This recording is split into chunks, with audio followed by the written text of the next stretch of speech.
Hey, welcome to this playthrough of Rogue Dungeon 2nd Edition. I plan to cover the rules and narrate my decision making as I play. I have everything set up for the dungeon mode of Rogue Dungeon as opposed to the tomb mode, and I've selected the Rogue as my hero, one of 10 heroes available in Rogue Dungeon. I am going to start the game by placing my Rogue figure on the entrance stair of level 1.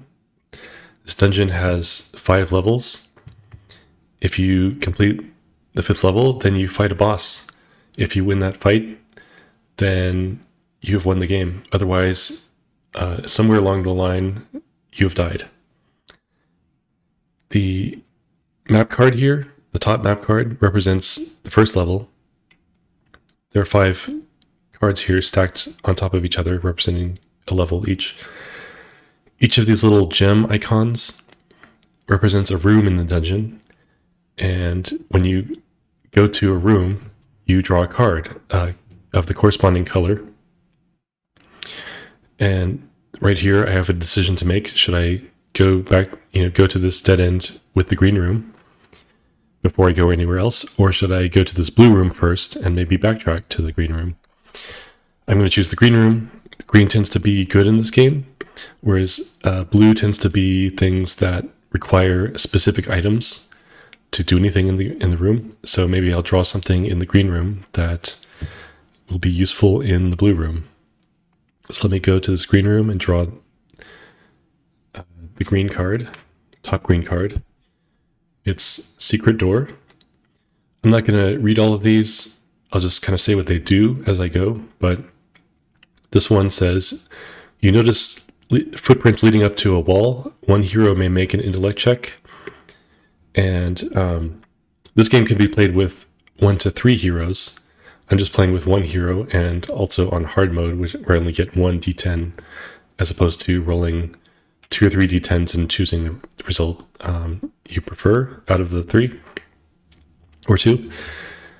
Now, this says 1 hero may make an intellect check. I only have 1 hero, so I'm going to make an intellect check.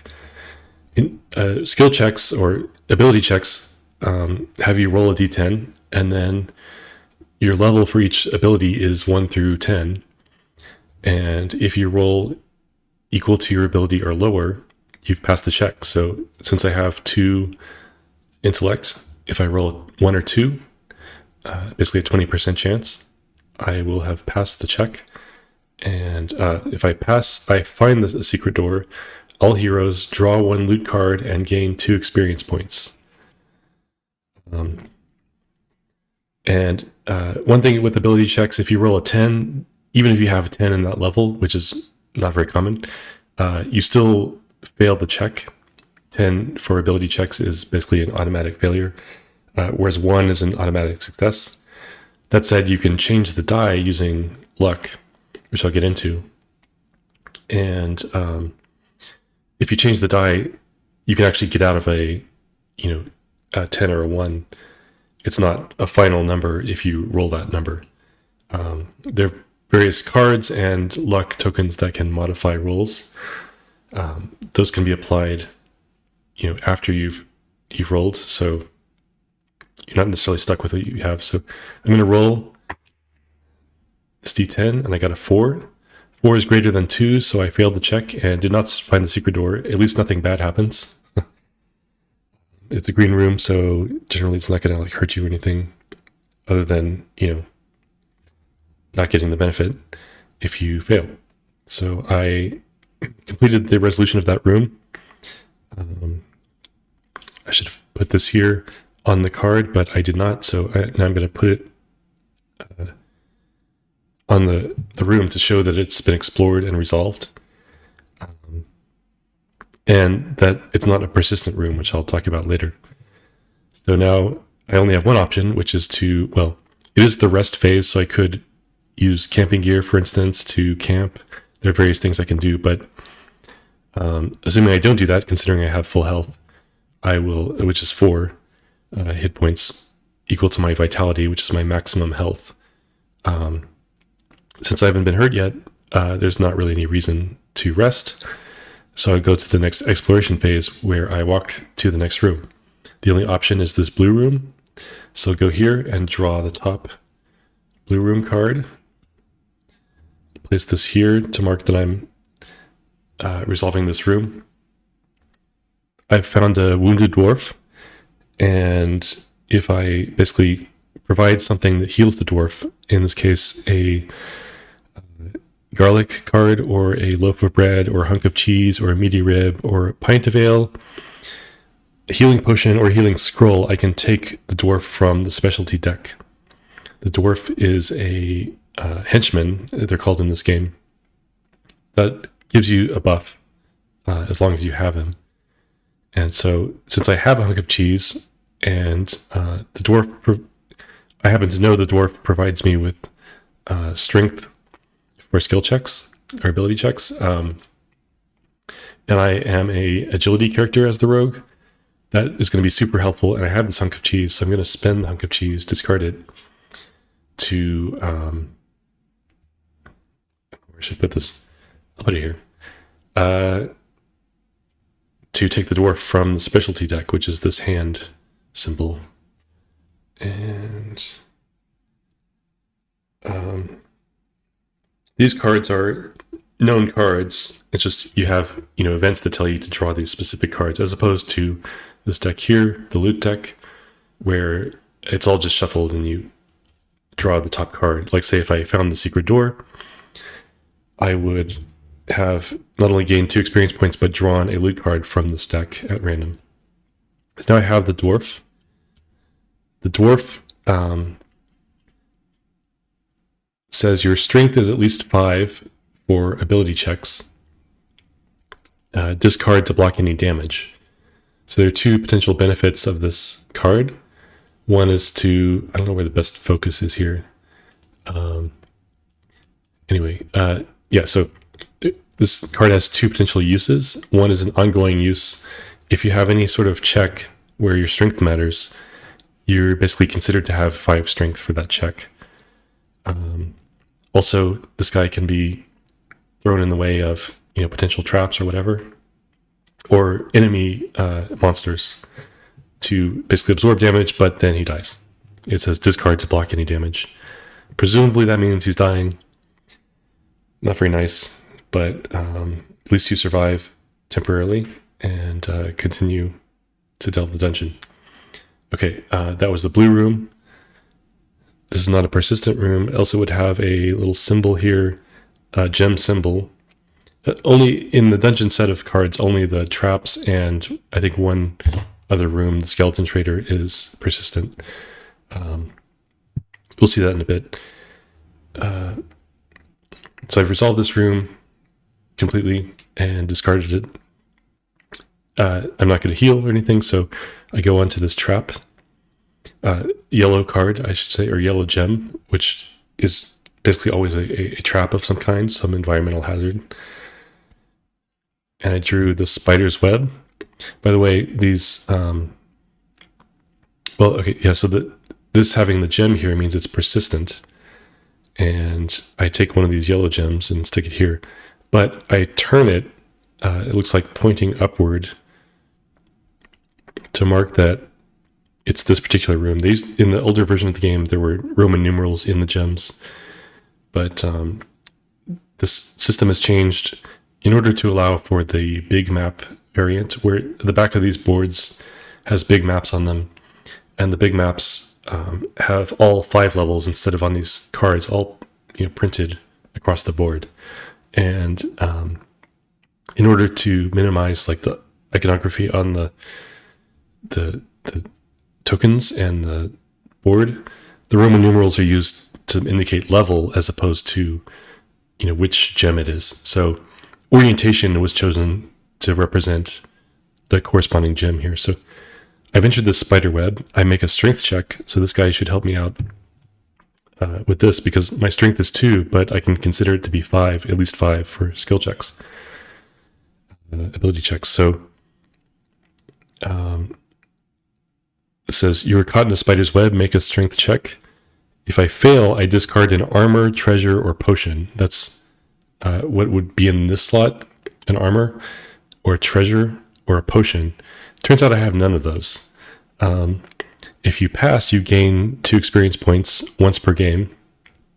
Most of these things most of these like traps will offer you a one-time experience point bonus if you pass the check. Now, this particular one, I could roll, and if I rolled a 3, which is a pass, but if I didn't, during the next exploration phase, I can actually just go back to this room, so I could just basically keep rolling until I get 5 or less in this case. So there's really no need to do that. I can just get the 2 experience points and move on. Now, next I'm going to go to this red room, which indicates combat. But since this is persistent, I put it over here with the gem pointing up. And now I know that anytime I revisit the room, the yellow room with the gem pointing up, then I have to reevaluate this room. Essentially, I get caught in the spider's web again. Why didn't I see that coming? And make a strength check. And the next thing I'm going to do, though, is go to this red room, which always has some form of combat. And it's, when you defeat a monster, you typically draw a loot card. And that loot card might be an armor, treasure, or potion. So it's possible I will get something and then promptly lose it in the spider's web. We shall see. I've gone to this red room and drawn an encounter card. This is just a basic encounter. It says draw 1 monster and resolve combat. Because I'm on level 1, I'm going to draw a level 1 monster. I drew the zombie. Okay, so I'm going to fight this zombie, and it's a fight to the death every time. You may have something like a teleport scroll where you can avoid combat. Oh, actually, that's not true, because in this version of the game, the 2nd edition, there is evasion. And if I wanted to not fight this zombie, I could actually roll a d6. And if I get anything but a 1, because it's a level 1 monster, I could simply run away. If I were to get a 1, I have 2 options then. One is to fight the monster, but it gets a bonus in its attack value of 1 in this case, because I rolled a 1. Or I can boost the roll from a 1 to a 2 by dropping some loot, essentially. So I could discard some loot, whatever I choose, like say the dwarf even. And then I would change the roll from a 1 to a 2, and that would allow me to evade this zombie. If I did that, I discard the loot and I exit combat and don't gain the experience point or draw the loot. So it's not great. If you can defeat the monster, you generally want to, because there's a reward in it. So I can evade, but I won't. This here is a level 1 monster, so it offers 1 experience point if you defeat the monster. It has 3 health, 3 hit points. So I'm doing 1 damage right now, which we'll talk about, but it means I have to basically hit this guy 3 times to defeat it, unless I do something else to deal damage. It has an attack value of 6. This, if you're familiar with Dungeons and Dragons, is like armor class. It's essentially your chance to hit this monster. But unlike armor class, it's also its chance to hit you. The higher the number, the more likely it is to hit you, and the less likely you are to hit it. I'll talk about that in a second. If it hits you, it does 1 damage to you. And these icons here in the red boxes are weaknesses of this monster. So the one on the left represents holy water, and the one on the right is turn undead, scroll. So the thing is, it's just indicating basically a reminder that this enemy has weaknesses. The Turn Undead scroll and the Holy Water will say on it that it can deal damage to the zombie. If there were anything in green, that would mean it could charm the monster instead of just deal it damage or kill it. That would be something like there's nothing for the zombie in green, but there are things like there's a magic flute, or I guess it's just called a flute in this game, not necessarily a magic flute. The flute can charm the rats or the cobra, and so you would on the rats. If I get the rats or the giant cobra at some point in the game, you'll see a flute in a green square. I can't charm this zombie unless I unless I have some other way to do it, but there's no specific item that can charm the zombie. I don't have any of these, so I'm not going to use those. So I'll go ahead and roll against this zombie. So when I roll a d10 for combat. And like I said, it has an attack value of 6. Now, I am a hero with agility as my primary ability. And I start with 3 agility, and I haven't leveled it up. Had anything reduce it, which can happen in this game. So my attack value, or base attack value, is 3. Its attack value is 6. But my final attack value, my hero attack value, or HAV in the rulebook, is 3 plus whatever I roll on this d10. So I'm going to roll the d10. I got a 3. Because I got a 3, and 3 plus 3 equals 6, that means that we hit each other. The monster will hit me, and then I'll hit the monster. If I were to roll a 2 or a 1, in fact, 1 is a guaranteed miss on my part and a guaranteed hit for the monster. But if I were to roll a 2, that's a total of 5, which is less than 6. The monster would hit me for 1 damage. If I were to roll a 4 or higher, then 7 or greater is greater than 6. So I would hit the monster and it would not hit me back. But I rolled a 3, which is, 3 plus 3 is 6 is a tie. We hit each other, and the monster deals damage first, which is can be important because you can't kill the monster, preventing it from then doing damage to you in the case that you have few enough hit points that the monster will kill you if it hits you. Okay, so I rolled a 3. I'm dealing 1 damage, which I'll talk about why I'm dealing 1 damage. You start the game always dealing 1 damage, essentially, so each hero. And in fact, even if you don't have a weapon, you still deal 1 damage. Essentially, you can punch or whatever.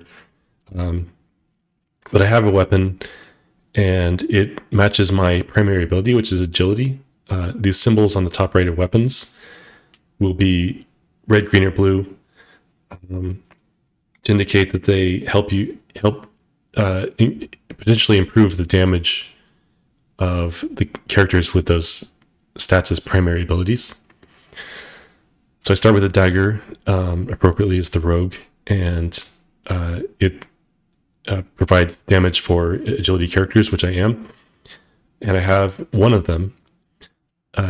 Basically, each one you have adds 1 to your damage, up to a maximum of your minimum of these 4 ability stats. My minimum ability right here is both strength and intellect are 2. So at most I can do 2 damage. But to do that, I would need at least 2 or more agility weapons, which I don't have. So the limiting factor here is the number of agility weapons I have, which is 1. So I'm dealing 1 damage. Getting back to the fight, this zombie starts with 3 health, so it now has 2 health. I started with 4 health, so I now have 1 health because we hit each other and we're both dealing 1 damage. 1 damage is what the zombie does, period. And I talked about why I'm doing 1 damage right now. So I'm going to go ahead and roll again, a 5. So with a 5, I deal damage and it does not hurt me. Let's go again. A 2, now I get hurt. I don't hurt the zombie. I only start with 4 health as the rogue, which is not great.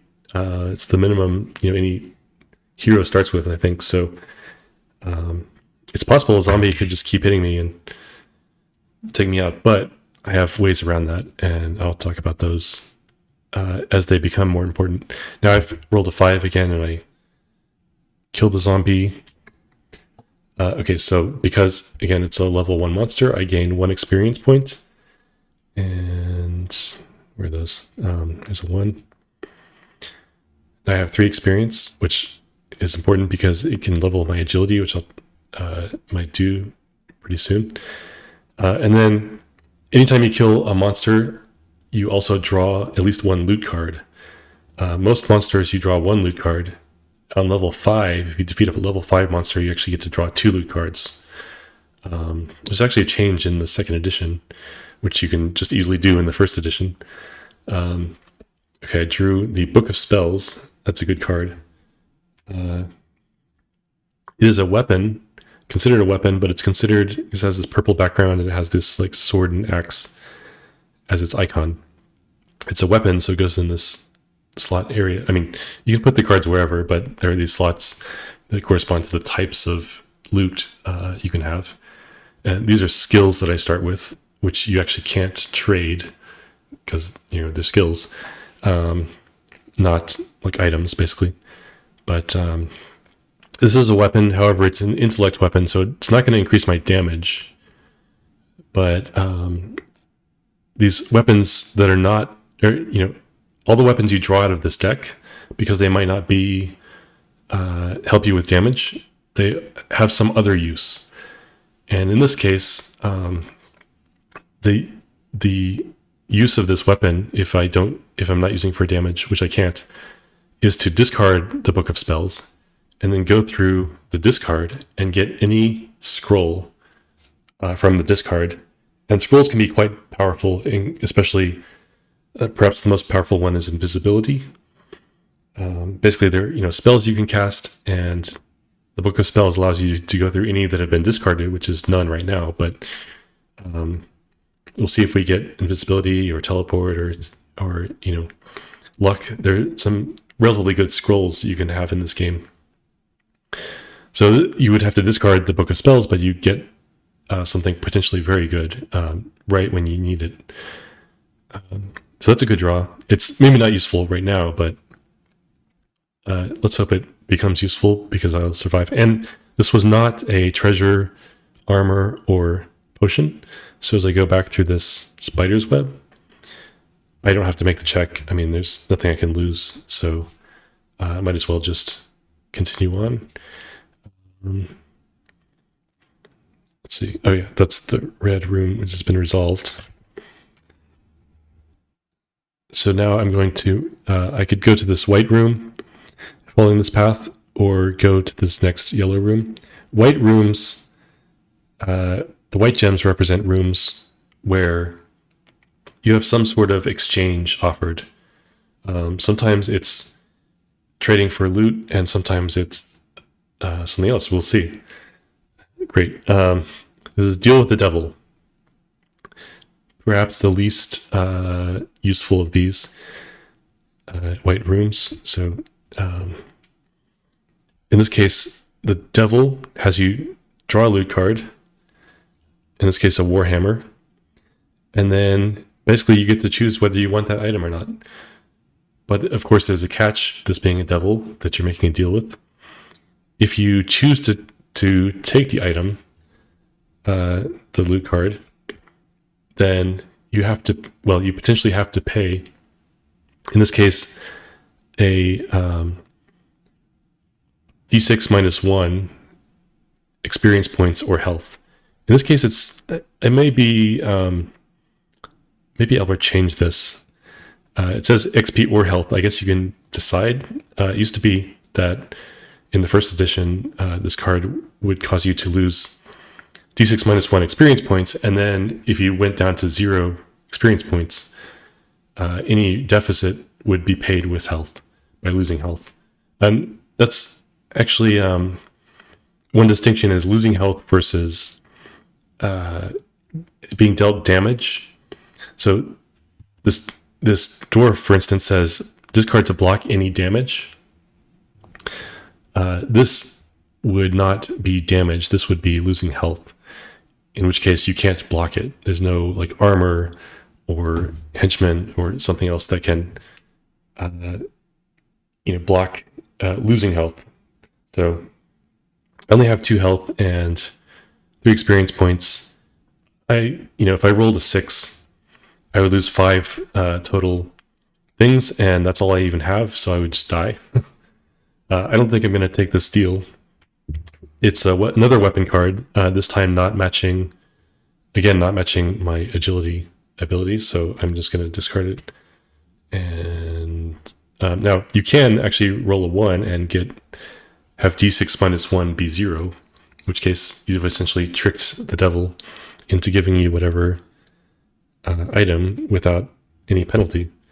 Should be nice, but the Warhammer you can just discard to inflict 2 damage. It's a really nice weapon. Maybe not the best book of spells, and is actually one of the best items, best weapons for its discard use. But yeah, if it were agility, I might. There may be some way to. I could spend luck to reduce the roll, which I haven't talked about luck yet because I haven't really needed to use it yet. But I don't want to just die for this Warhammer. That's probably not. Oh yeah. So the other thing I was going to say is, not only can you discard it to inflict 2 damage, it's a loot card for the purpose of trading or discarding loot for, say, evading a monster, or you can basically always use a loot card for something. So I'd really like to have loot, but I don't want to have to pay d6 minus 1, and I'm not allowed to roll before I decide the deal. That's kind of the idea: is you sign up for the deal, and then you get to see how bad it is only after you've made the deal. Okay, so I only have 2 hit points, but most of these traps on level 1 will only deal me 1 damage if I fail. The only exception I can think of is the trapped chest, which deals a d6 minus 1 damage. And I can throw the dwarf in front of that, so also it's an agility check. Anyway, I'm getting ahead of myself. I'm going to this next yellow room. So I'll draw the top card, and it is Swinging Blades. Let's see, it's oriented this way. That's one of the problems with the system of orientation is you kind of have to look under your figure to see what the orientation is. But this is a persistent room because it has this yellow gem printed on the card, on the front of the card. So I'm going to put this yellow gem, and it'll go over here once I have gone through this room. Though I'm probably not coming back this way, but marking it still, following the rules. Okay, this is a ability check using agility, and basically I'm trying to dodge these swinging blades as I go through this corridor. So I roll a d10 to see, I'm trying to get my agility or lower. Now I have the option to spend experience points to level my agility up. Going from level 3 to 4 costs 3 experience points, which is what I have. So I could actually level my agility before I do this check. However, in this version of the game, in the second edition, the rules were changed so that you can spend experience points anytime, even after you've rolled the die. That's changed from first edition, where you had to choose up front.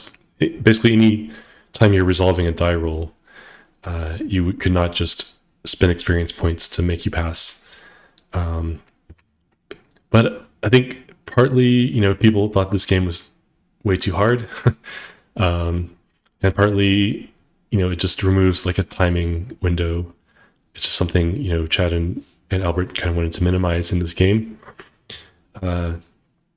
So now in second edition, you're allowed to spend experience points at any time except for repurchasing skills, which I'll talk about. Theoretically, you can spend the experience points, but you can,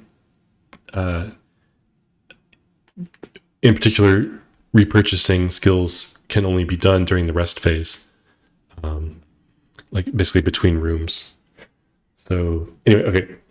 Without further ado, I shall roll for the swinging blades. I hope that I get 4 or less. I got a 7. If I were to pass, I would get 2 experience points, and then I can only do that once per game. I failed, so I take damage equal to the dungeon level. The dungeon level is 1, so I'm going to be dealt 1 damage. Now, so I've resolved this room, so I'm going to set it aside. Oops.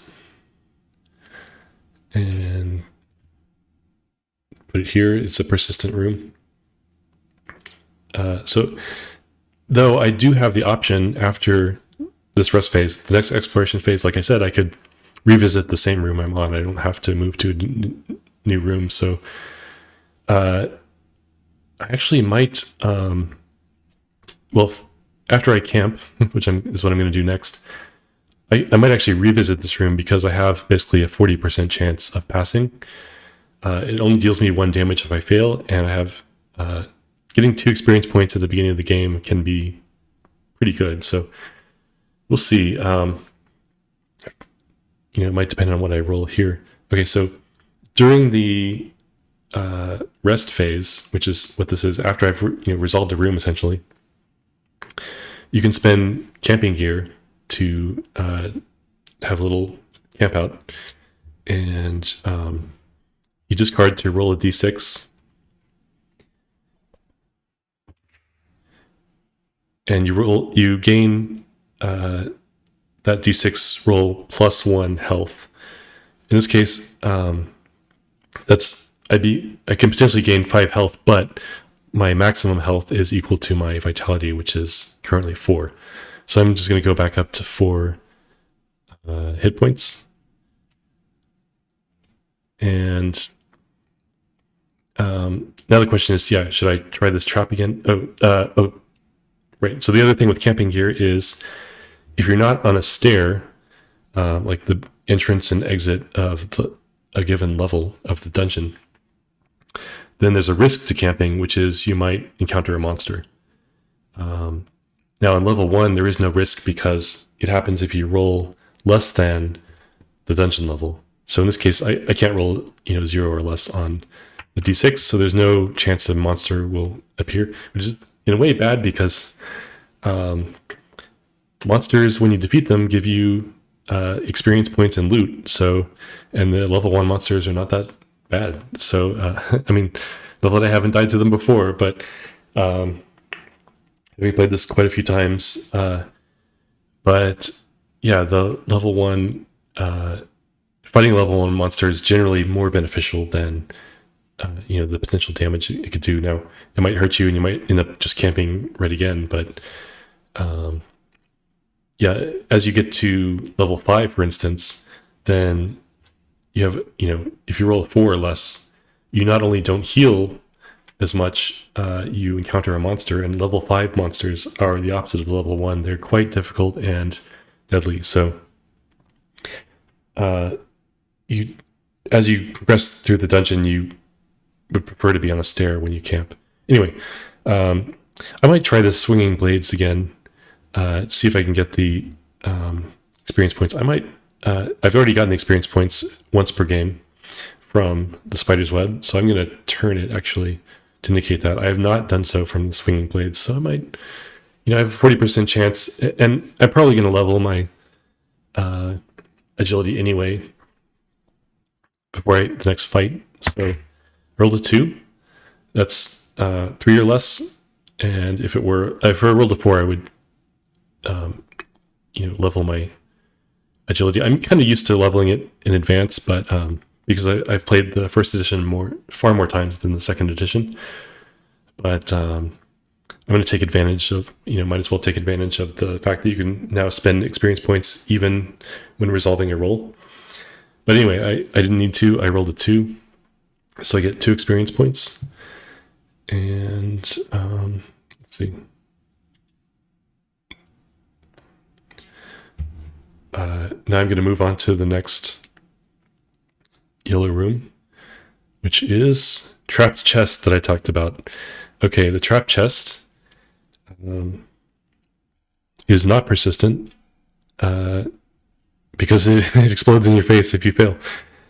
So this one is another agility check, actually. But it has a potentially more devastating effect if you fail. Rather than taking dungeon level damage, you actually take d6 minus 1 damage, which as the rogue can just kill you once again. If you pass, though, you actually get not only 2 experience, but you get to draw a loot card. So I really want to pass this. Let's hope I roll a 4 or less. I rolled a 3, so I passed. That's very good because, yeah, I mean, this trap can...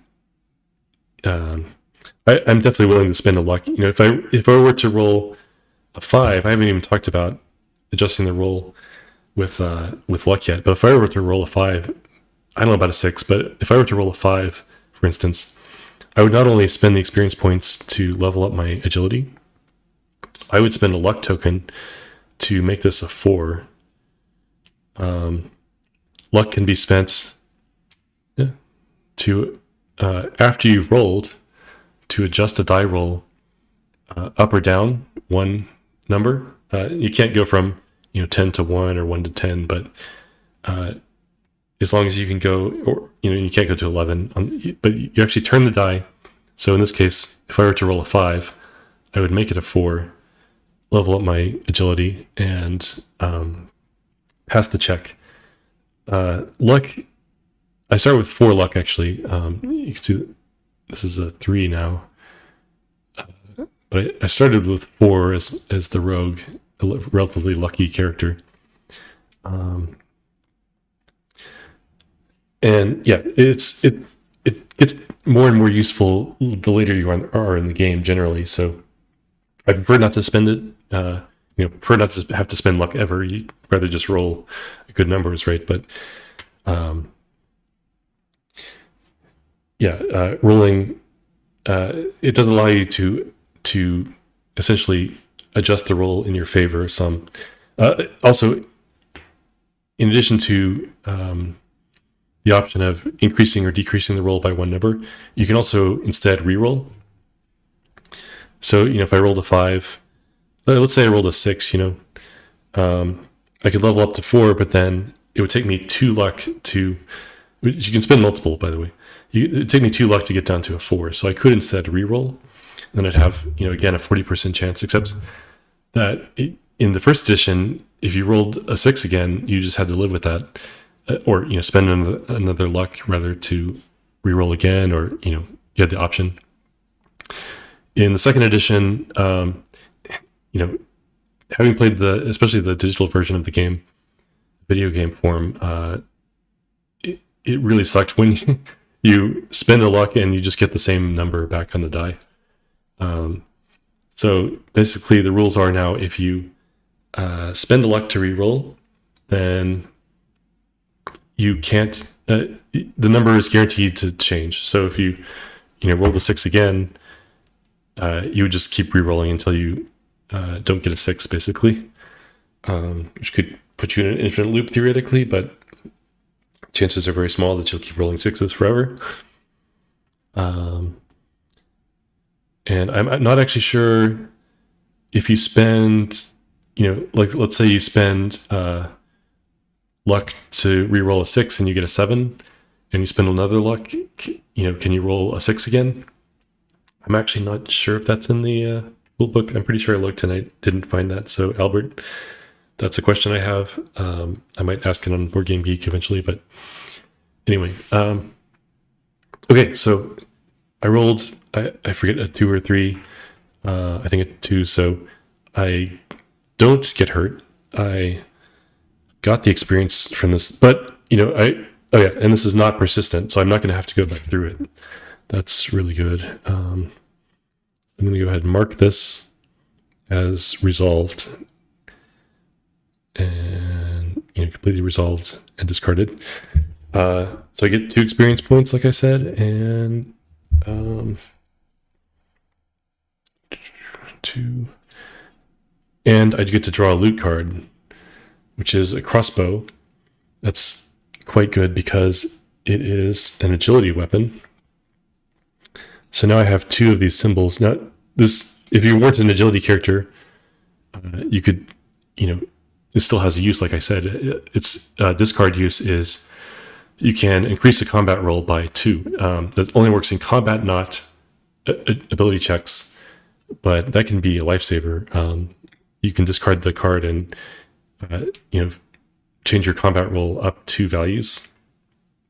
That could be really good. Now, as an agility character, I probably don't want to spend it that way, but I can. I would just go down in damage potentially if I don't have enough other agility weapons. So now, like I said, I have 2 agility weapons. I'm an agility character, hero, and my minimum stat is at least 2.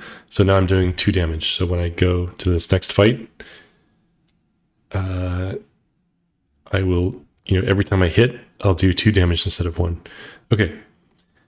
This is a red room, so I'll draw a red gem card. It's a normal encounter. Oops.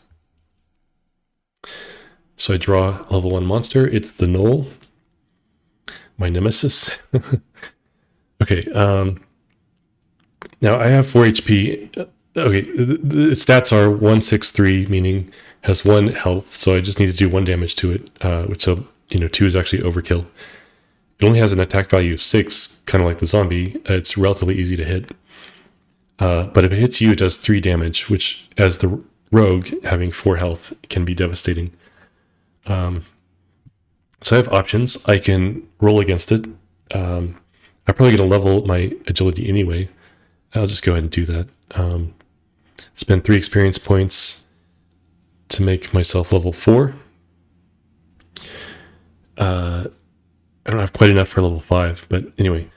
Level 4, I just need to roll at least a 2 to tie this guy. If I rolled a 1, I wouldn't hit anyway, so even if I were level 5, a 1 would still be a miss for me. Now if I roll a 2, 4 plus 2 is 6, so I would still get hit, but I can at least absorb that much damage, because I have 4 HP and it does 3 damage. But I do have other options here. I can spend a luck, so your starting weapon, for every hero except the monk, your starting weapon has a printed ability, which is spend 1 luck token to inflict 1 damage, which can be a lifesaver. Again, the monk does not have this ability, which can really suck if you're, at certain times, especially like versus the boss. But I'm not playing as the monk, I'm playing as the rogue. So I have the ability to simply spend the luck token again and do 1 damage, which would just kill the Gnoll. Also, as the rogue, my skills include sneak attack.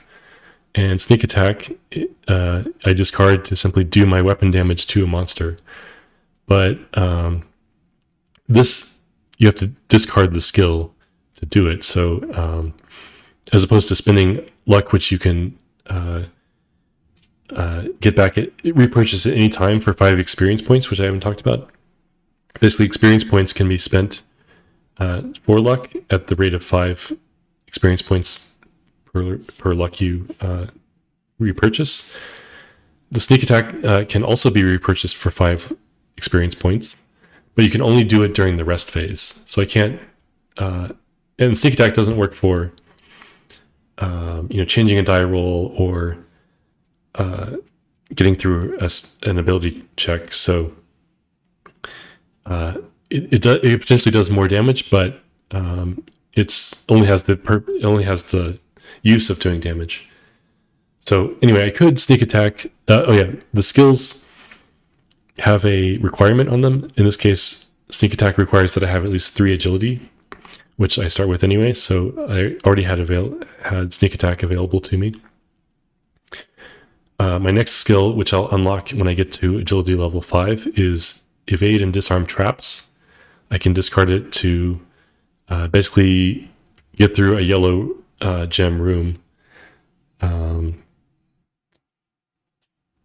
Or an evasion roll. So I can like just pass, and you can do that even after you've rolled. So like if I'm about to fail a trap or trying to run away from a monster and fail a roll, I can spend this card if I have at least 5 agility to just pass basically or run away. And then the skill I have that unlocks at level 7 and up is called Backstab. And on Backstab is kind of like a hero special. I haven't talked about monster specials because we haven't gotten there yet to any monsters that have specials. Only, when you get to level 3 and up, except for the Assassin Vine or whatever it's called, even have specials. So I'll talk about those. But basically, Backstab, once you're at level 7 or higher agility, when you're doing a combat roll, if you roll a 9, then you do 2 additional damage. And if you roll a 10, you do 3 additional damage beyond your whatever your hero's damage is.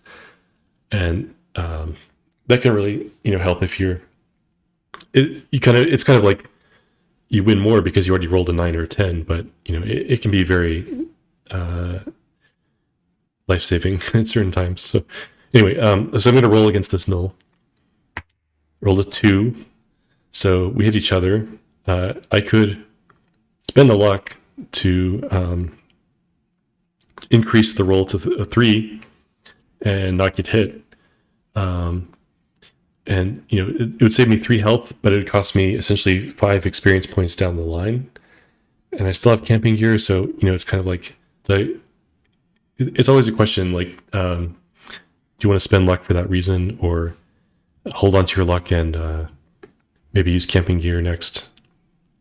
Or I could throw the dwarf in the way, but he's helping me for strength checks, hopefully, so I'm not going to do that. So I could increase this to a 3, in which case I would hit without being hit, or I could just take 3 damage and be at 1 health.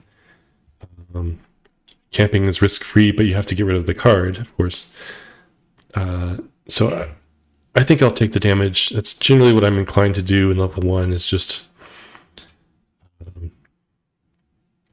don't worry too much about getting hit and hope I draw healing stuff or, have healing encounters later on. So anyway, I have defeated the null after it hit me. I gained 1 experience point and draw 1 loot card. And I got a potion of healing. Now, if I were to go back through the spider's web, that could be bad because I might have to lose it. But anyway, that's good. I'll have some potential way to heal. I've finished resolving this red room. It's not persistent. Now, I have 1 HP. These purple rooms tend to give you weapons, which can help increase your damage. Or they're the prison cell, at least in the dungeon setup. The rooms are different in the tomb setup, but in the dungeon setup, the purple rooms offer a weapon or the sellsword in the case of the prison cell. Now, there is 1 purple room, the Pit of Spikes, that actually can deal you damage. It's dungeon level damage, which in level 1 is only 1 damage, but I only have 1 HP. So I am going to camp here before I go to this purple room. And roll a d6. Hope I roll anything but a 1. Rolled a 4, so I go back to full health. Here we go. And I'm going to proceed to this purple room, which is a sword in a stone. This one, you basically do a strength check, and if you pass the check, you get a weapon from either the specialty deck or the discard. So I could actually get this Warhammer if I really wanted to. but the specialty deck contains some weapons, some of which are agility weapons. So I'm going to do perform a strength check and hope this dwarf, who's really the one pulling this sword or whatever, gets me the weapon, and it did. I rolled a 5. I have at least 5 for ability checks, 5 strength. So I get a weapon, and I'm going to take one from the specialty deck that has a green on it. I could get a sword, or not the Staff of Striking, or a dagger, or a crossbow. I get a sword. Diversify. I already have a dagger and a crossbow. Not that matters. Just theme here. If you had multiple heroes, you'd want to take the ones that match like the other heroes as well, in case really shaking the dust there. In case that hero anyway, in case that hero doesn't draw as many weapons in their favor, you can give the other hero that weapon if it matches their ability. So like if you're playing with multiple heroes, basically you want to take the dagger because it offers symbols for all 3 abilities. But anyway, it doesn't really matter. So I'm going to now have a dagger, crossbow, and sword that'll have the agility symbol on them. However, my minimum stat is still 2, so I'm still only doing 2 damage. We'll see if that matters when I go to this next red room. And let's see, red, last room in this level, which is another normal encounter of 1 monster. I say that because there are encounters with multiple monsters, and we will see those cards eventually, unless I die very early. I got a Cave Bear. Cave Bear has 2 hit points, 7 attack value, and does 1 damage if it hits you. Has these symbols. This one is a meaty rib, which can charm the Cave Bear. That'd be really nice, but I don't have a meaty rib. The other one is also in green, so it can charm the Cave Bear. It's Speak to Animals, a scroll. I don't have those, so I'm going to fight the Cave Bear. Let's see, 7. So I need to do at least. I could up my agility. We'll see. Rolled a 2. Let's see, 2 plus 5 would be 7. I will increase my agility for 5 experience points. So now we tie. So I get hit for 1. And the Cave Bear takes 2 damage. And because I defeated the Cave Bear, because it had 2 hit points, I get 1 experience point. Where's the appropriate token? Okay. 1 experience point, and draw a loot card. Boots. One of the worst loot cards in the entire game. Also, despite being boots, these are drawn as greaves. I think that's just like an inside joke now. I don't know. I'm not sure why they never changed that. But anyway, this is an armor. Armors generally can be discarded to block incoming damage. In this case, boots and as well as gauntlets only block 1 incoming damage, so they're pretty weak. It's a little weird in this game. You can have any number of armors, and you can discard them to block damage. So, like, if you can actually have like 2 helmets, for instance, and you could use them both on the same incoming damage. They each block 2. So if something did 5 damage, for instance, you could discard 2 helmets and take 1 damage instead. It's a little silly almost, but the way it works. But it's just the way this hand management game works. Essentially, is just having the loot card can be maybe useful for other things. We'll see. even if, and blocking 1 damage can save your life, so shouldn't necessarily knock it. Okay, I've resolved this red room, so I'm going to continue past this yellow room that I've already resolved. Completed. It's not persistent, so I've made it to the exit stair of level 1. So now I'm on level 2. To do that, I take this off. Oops. And put these gems here, discard this guy, and go to the entrance stair of level 2. I also discard all these wimpy level 1 monsters. So now any encounter will cause me to fight a level 2 monster or greater in the case of the Tomb of the Lich King. We'll see, hopefully, but okay, and then you discard these persistent rooms because you can't go back there. And now with the large dungeon maps on the backs of these boards, you would be able to. You'd actually have to keep those cards out because you could potentially go back to them. In this version of the game, I'm playing with these small map cards where one card is one level of the dungeon, and there's no going back to the previous level. So there's no reason to keep these cards around. They go to the discard. Okay. I'm at level 2. I've discarded level 1 monsters. Move this down. Done all the upkeep. Anyway, so I'm going to go to this room that has a white gem. These boots might come in handy for trading.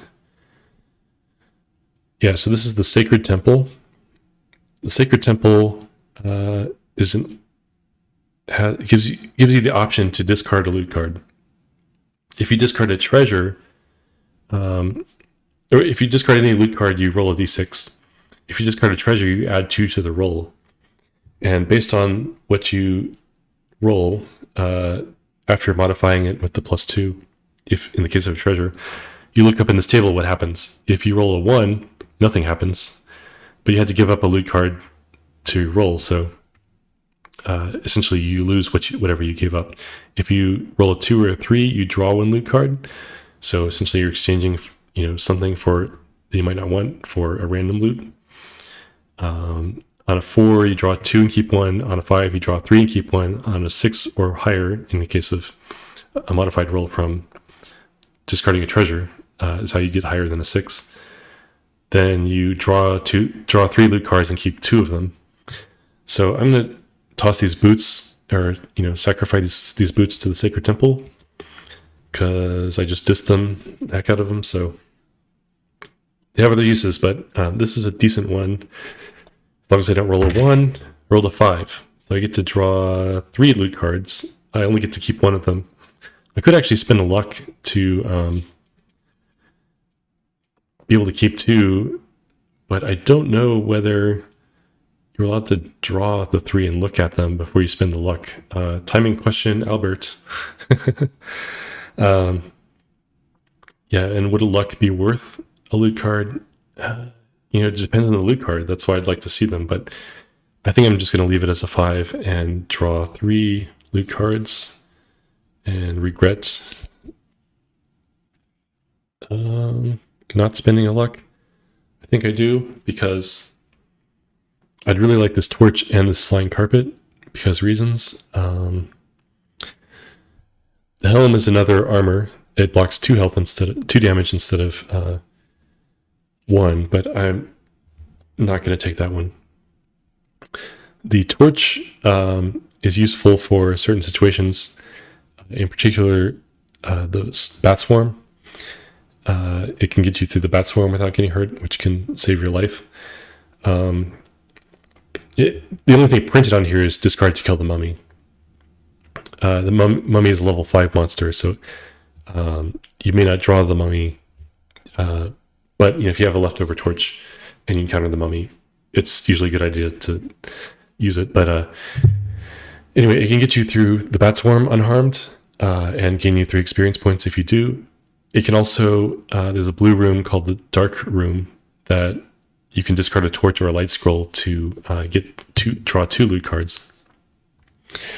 So this is the 2 main uses of it. The flying carpet gets you various things. The main place I tend to use this is on the Lake of Fire, because the Lake of Fire, you have to either brave the Lake of Fire yourself and take a d6 -1 damage, or pay a loot card as like fare to cross the Lake of Fire.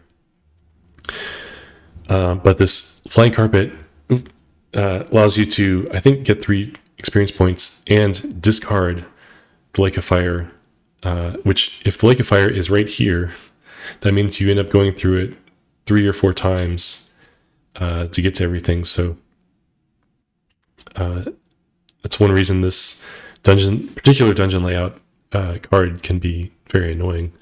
So I'm going to take the flying carpet and discard this torch and regret it. We'll see. Okay, that's the Sacred Temple. It's not persistent. So I'm going to go to this yellow room. Hopefully I speed up a little bit here. I've been... I hope this is helpful, but yeah, I've been definitely taking my time going through this stuff. Okay, so Poison Gas. Poison Gas is a ability check, specifically Vitality -2. So I have to roll, if I have 4 Vitality like now, I have to roll a 2 or less to pass. Otherwise, I lose dungeon level health. And I have 3 health right now. So I would lose 2 health, which I can't block with, say, the dwarf or the helmet if I got that. So let's hope I pass. But I have to roll a 1 or 2 here. Rolled a 1, so I pass, and I get 2 experience points. And let's see, that's missing right. I get 2 experience points and don't get hurt. Now so that's really good.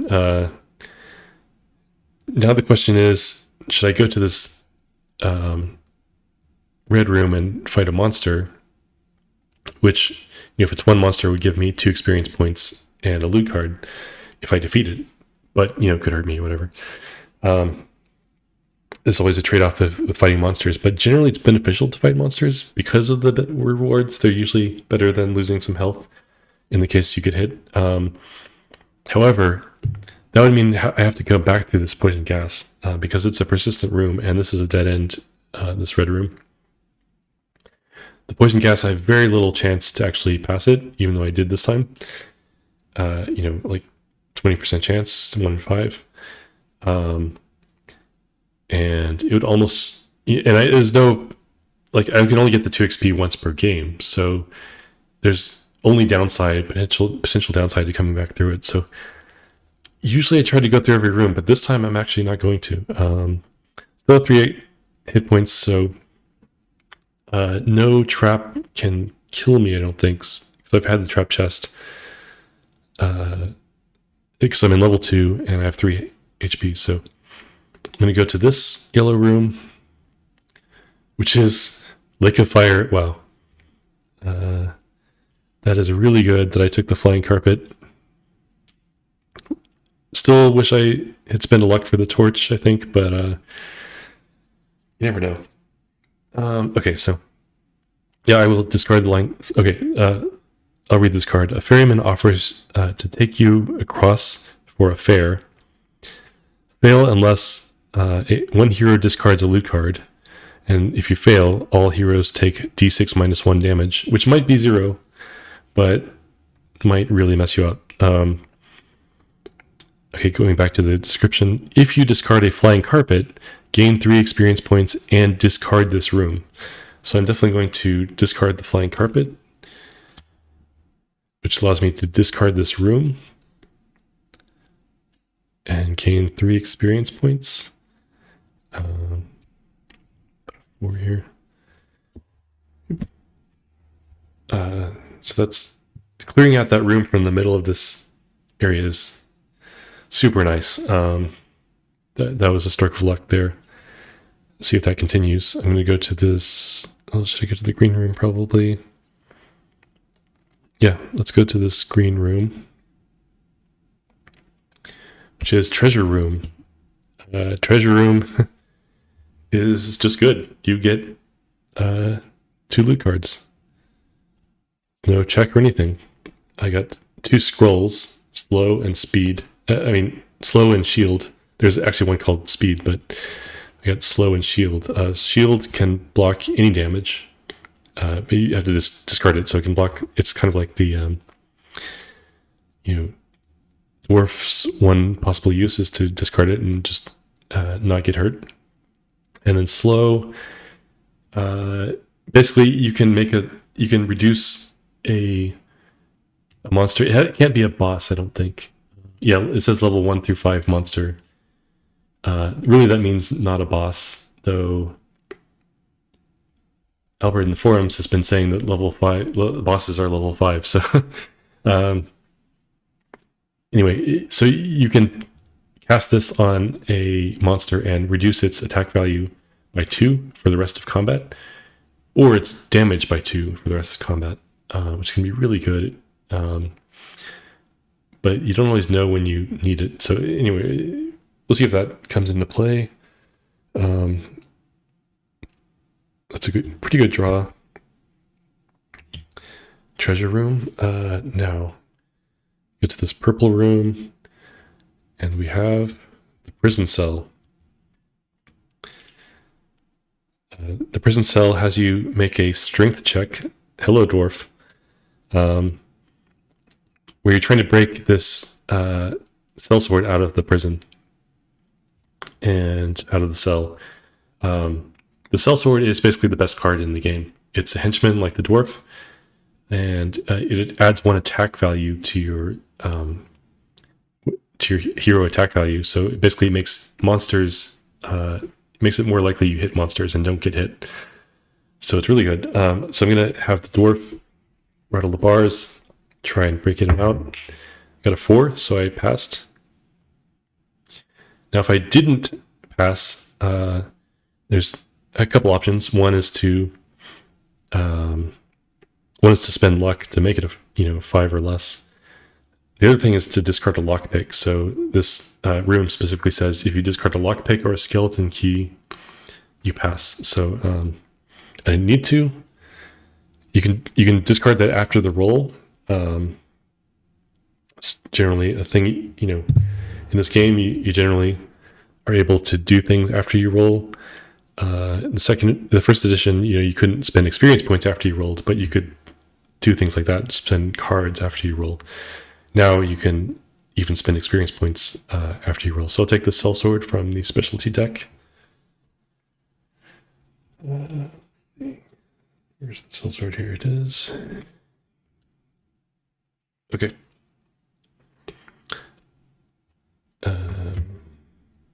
Now have +1 attack value for combat, which, let's see. Okay, I'm going to go to this yellow gem first, though, which is Bat Swarm. Okay, I don't have the torch. It says, you are swarmed by hordes of bats. Pass only if your hero discards a torch. This can be a real bummer when you're on level 5 and don't have a torch, and there's nothing you can do about it sometimes, and it just kills you. So encountering it in level 2 is not so bad. Now, if I passed, I would get 3 experience points, which is nice. You have to have a torch, though, so I passed up that opportunity to get a torch. Don't have one, so I'll take 2 damage. And this is not persistent, so I, don't, at least, the bats fly out and you don't have to go through them again. That's nice. The only nice part about Bat Swarm. And the 3 experience, I guess. You can potentially get. Okay, now I will camp because I'm at 1 HP.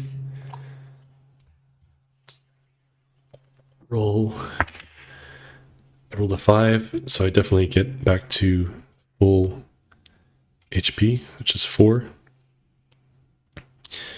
And I'm going to go to this red room here, which is Golem with ruby eyes. That's not a good draw at this point because it's essentially a level 4 monster.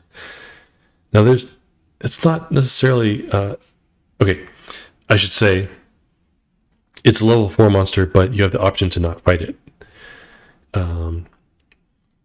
It says you find a golem with ruby eyes. You may leave it alone or fight the golem. If you defeat the golem, draw 2 loot cards instead of 1 during the loot phase. Also, because it offers 4 experience points for defeating it. So if you can see that. So it's essentially a level 4 monster. And I'm on level 2. I'm only basically equipped to handle level 2. But sometimes there are things you can do, like if you have, say, a fireball scroll, or just, ways. I have the sneak attack, but so getting the 4 experience points and 2 loot is quite good if you can manage it. However, its AV is 12 and mine is currently 6, and it would cost me 8 experience points to make it 7. So what that means is I'd have to roll, at least its AV is 12, so I'd have to roll at least a 6, so it's like 50-50 that I hit it. However, I'm only doing 2 damage, so I'd have to hit it 3 times. However, I have this slow scroll, which can reduce the damage it's doing from 3 down to 1, because I can reduce its monster damage by 2 for the remainder of combat. And it's only this one monster I'm fighting, so I'm considering actually fighting this golem with ruby eyes, grabbing those rubies. So I think I'll do that, and I'll wait to. Yeah, so I'd have to hit it 3 times. It's kind of 50-50 each time, and but it can, even at 1 damage, it can kill me. And I do have the sneak attack though. Even with 1 damage, it can kill me in 4 hits. But I have luck. I have the slow. I have sneak attack. I'm gonna do it. Well, I guess I can keep it here. It essentially becomes a monster if you fight it. Okay. Gonna roll at least a 7. Nope, a 4. Okay. Let's see, it was 6 and 6. Yeah, so 6 to tie. Okay, so I will cast slow on it and choose the minus damage option. So now it's only dealing 1 damage. A 10. 10 hits, and the monster doesn't hit no matter what your attack values are. So I hit, and it goes from 6 hit points down to 4. Rolled an 8. That's another hit without being hit. So now it's now at 2 HP. I could just sneak attack it and finish it off, but I still have 3 hit points, so feeling lucky. Rolled a 2. Now I have 2 hit points. If I get hit again, I will sneak attack this thing. 7. Nice. 7 plus 6 is 13. It's greater than 12. I hit for 2 damage. Oh, I could have leveled my damage. I did not think about that. Would have saved me 2. Because I could spend 4 experience points total to be doing 3 damage instead of 2, and then it would only take 2 hits, and I wouldn't have been hit those 2 times, I think. But I'm not going to, rewind that or anything. So I defeated the golem with ruby eyes. That gives me 4 experience points. There's a 4. Oops. And 2 loot cards. It's not persistent.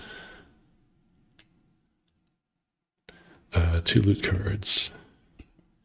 Fireball, the thing I just talked about, does a d6 plus 1 damage if you cast it on an enemy. Another potion of healing. That's good. Okay, now I'm at 2 HP, half my HP. I could go to another fight. It might be the Pit of Despair or something, where you have to draw 3 monsters, or it might be the Tomb of the Lich King, where you draw 2 monsters. One would be level 2, and the other one would be level 3, the next level. This might actually be the best time to get Tomb of the Lich King because I'm towards the end of level 2 and hopefully I can handle level 3 monsters. It certainly seems like it. But yeah, the question is, should I risk it with 2 HP or should I... I can't camp because I'm out of camping gear. So Potions of Healing I can use at any time. So I will venture into this other red room over here. Let's see, red. It's just a normal encounter. Might have actually preferred the Tomb of the Lich King, but I get Direwolf. So this has a weakness to Wolfsbane. It can also be charmed with the Meaty Rib or the Speak to Animals scroll. I don't have any of those things, so I will fight it. Now I have an interesting choice, which is, should I up my damage so I only need to hit it once? Or should I up my attack value so it's easier to hit this thing? I have an attack value of 6. Probably it's going to be better to just get it in one hit. So I'm going to spend 4 experience points to 2 for my strength and 2 for my intellect to make those 3. Now I'm dealing 3 damage instead of 2, so I just need 1 hit. It has an attack value of 10, so I need to roll at least 4 to tie. Roll a 10, so I hit for 3 damage. I kill the Direwolf. I get 2 experience points and a loot card. Luck. Anytime you have an ability check, you can discard the luck scroll to just pass the check, even after you've rolled. So that can be really good. And I have this book of spells, so these spells, I can get one back from the discard, like I mentioned. So I should discard this.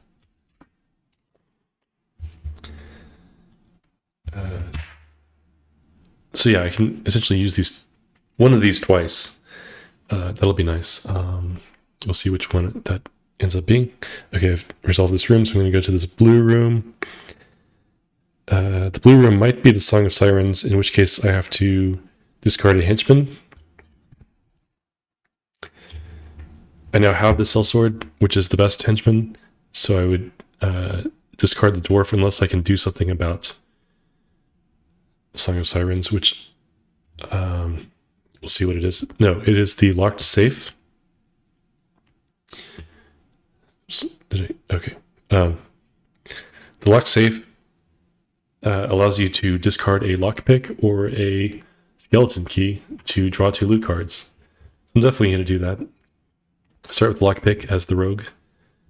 So I discard this and draw 2 loot cards. I got a Lucky Shield and a Potion of Vitality. Those are both very good for me. The Lucky Shield, when drawn once per game, gets me a luck. So I actually have 5 luck now. Very lucky. And then the Potion of Vitality, I can discard to gain 1 vitality, which also gives me a health. Because it increases my max max health hit points and gives me 1 HP at the same time. So, as considering I'm the rogue and started with 4 HP, that's kind of difficult to manage because healing potion can only give you at most 3 HP, whereas if you only have a max of 4, whereas like theoretically give you up to 7 if you have the capacity for it, since it's a d6 plus 1 that you gain. Same with camping. So as the rogue starting out with only 4 HP, Potion of Vitality, this is the most common card actually in the loot deck, but it's particularly good for the rogue and the sorcerer, sorceress, or I don't know if probably the bard starts with 4 HP, and the aristocrat. Anyway, okay, moving on. That is actually all of level 2 that I'm going to go through, because again, as much as I might want to go to that red room. I don't want to go through this poison cast. Don't think. I made my decision. Okay. I'm gonna turn these, discard that, and reset. Discard this. Discard this card. Discard all level 2 monsters. Yep.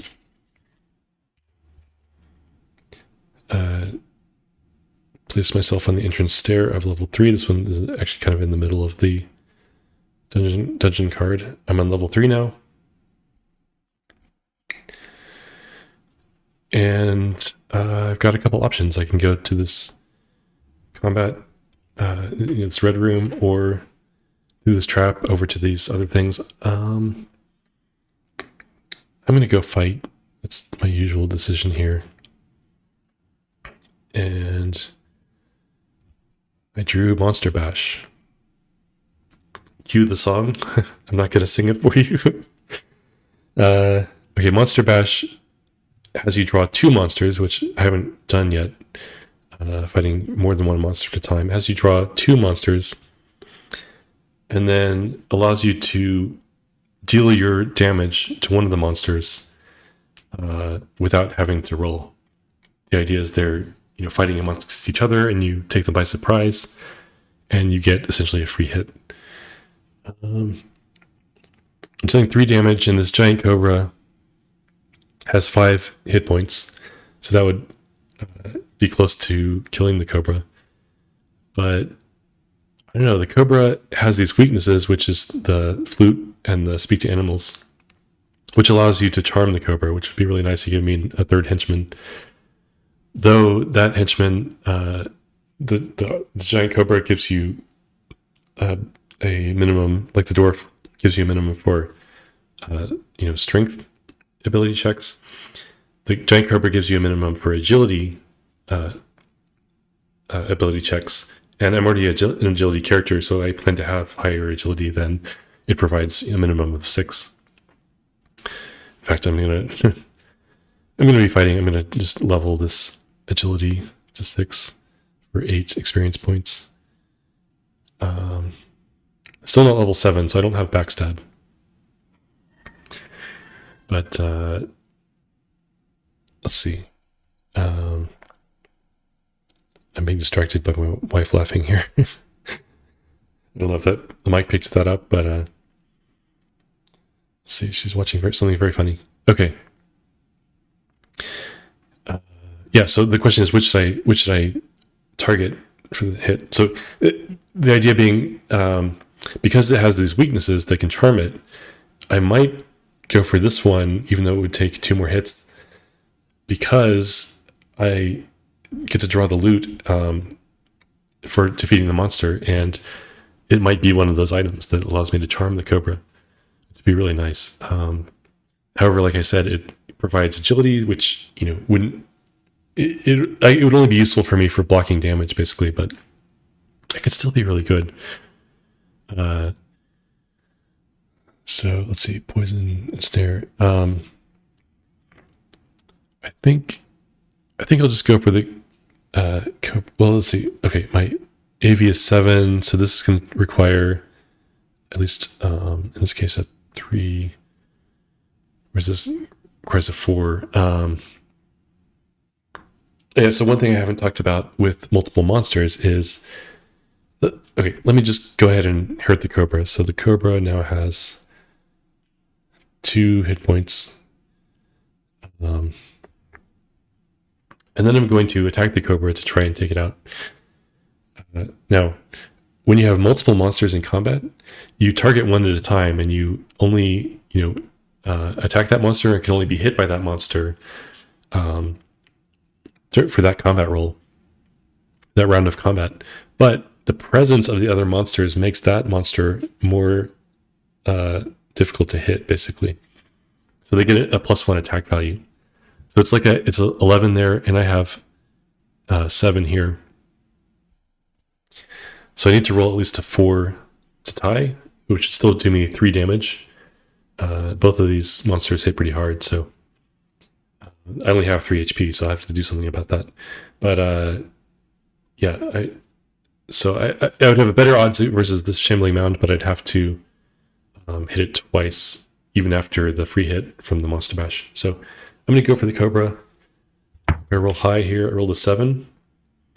One thing I haven't talked about again yet is these monster specials, which I haven't hit yet. If I rolled a 5 on the Cobra, or if I were fighting the Shambling Mound and I rolled a 4, then I would trigger their special. And I'll talk about poison. Poison, if I were to roll a 5 instead of the 7, and I didn't modify the combat roll, then I would be poisoned, and that would reduce my strength by 1 level. Which would also, by the way, reduce my damage from 3 to 2.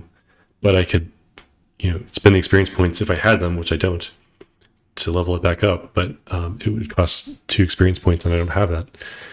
Anyway, so if I were to be poisoned, if I were to roll a 5 instead of a 7, then and I don't modify it, then I would be poisoned. But I can spend luck tokens to change the roll, like I said, up or down 1, for instance, or reroll. So if I rolled a 5, I might, if I cared enough, I would make it a 6, and then avoid the special, because you look at the modified roll. It's not your attack value, which in this case, if I rolled a 7 and I have an attack value of 7, so my base attack value of 7, so my HAV hero attack value is 14, but 14 is not what matters for the special. What matters is what the die is showing after you've modified it with things like luck, or say this crossbow, or anything that affects the combat roll, the roll of the die. You actually turn the die. But yeah, I rolled a 7, so I avoided the poison, and I hit the monster. I deal 3, which is a little bit overkill, but I defeated the Cobra. Now it's just the Shambling Mound, and so it does not get a +1 bonus, as it would if I had targeted it at first. Now it's just the 1 monster, so it doesn't get a bonus. I do get 3 experience points for defeating the Cobra, and a loot card, which is Pearl Necklace, which is a treasure. I'll talk about that later, perhaps, but it was not the flute or the speak to animals, which would have been nice if I had attacked the Shambling Mound first. Okay, now I'm going to attack the Shambling Mound. It has an AV of 9, so I need at least a 2 to tie. Rolled a 4, I think. I'm going to call that a 4. A little bit on the edge there, but call it a 4, which actually would trigger Ensnare. Ensnare is bad because, for the rogue in particular, because, or any non-strength character, it would, let's just go through the example. If I left this as a 4, I would get an Ensnare token. Then I'd check, do I hit? Well, or do I get hit? 4 plus 7 is 11, greater than 9. So had I not been ensnared, I would have hit the monster and it would not hit me. So the monster doesn't hit me, but I don't hit the monster because I'm ensnared. I can't do damage or specials while I'm ensnared. Same with the monster. There's ways to ensnare monsters or put them to sleep, or vice versa. If I were ensnared, I would essentially miss. And then at the beginning of the combat round, I would target the monster, and then I would roll do a strength +2 check, I believe.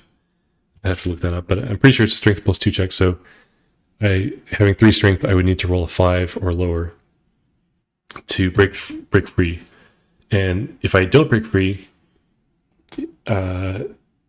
if I do break free, then the combat roll, I would roll the combat roll, and we'd fight each other like normal. But if I don't break free, we still check whether we hit each other given the combat roll, and then if I'm still ensnared, I wouldn't do any damage even if the combat roll were in my favor. So I'm not going to go through that. So I'm just going to spend the luck to make this a 5. So I don't actually want to be ensnared. So now that I've rolled a 5, I've avoided the ensnare, and I do 3 damage to the Shambling Mound, so it has 4 health points. And I'll roll again, and hope I don't get a 4 and have to. I got an 8, so that takes it down to 1 HP.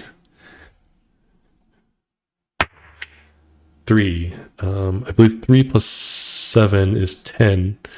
So it avoids the ensnare and actually hits without being hit. So I've defeated the Shambling Mound. I get 3 experience points. And a loot card. Hunk of Cheese, which is something I started with, but it's also in the draw deck.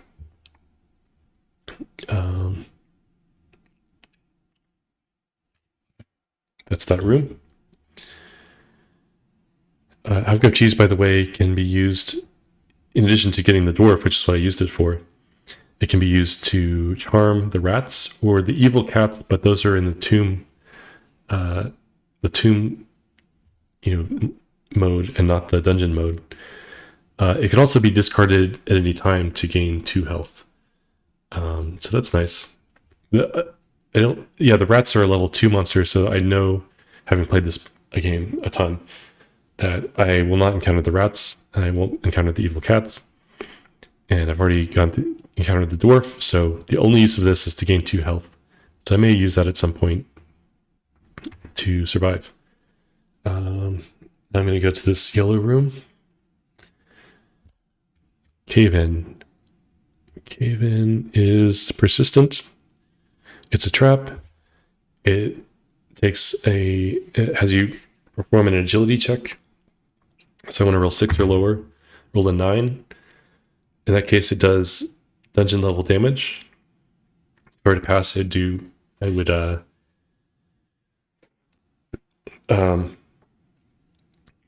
I were to pass, I would get 2 experience points. It's kind of the usual trap in the dungeon set is you make some ability check, and then if you pass, you gain 2 experience points. If you fail, you take dungeon level damage.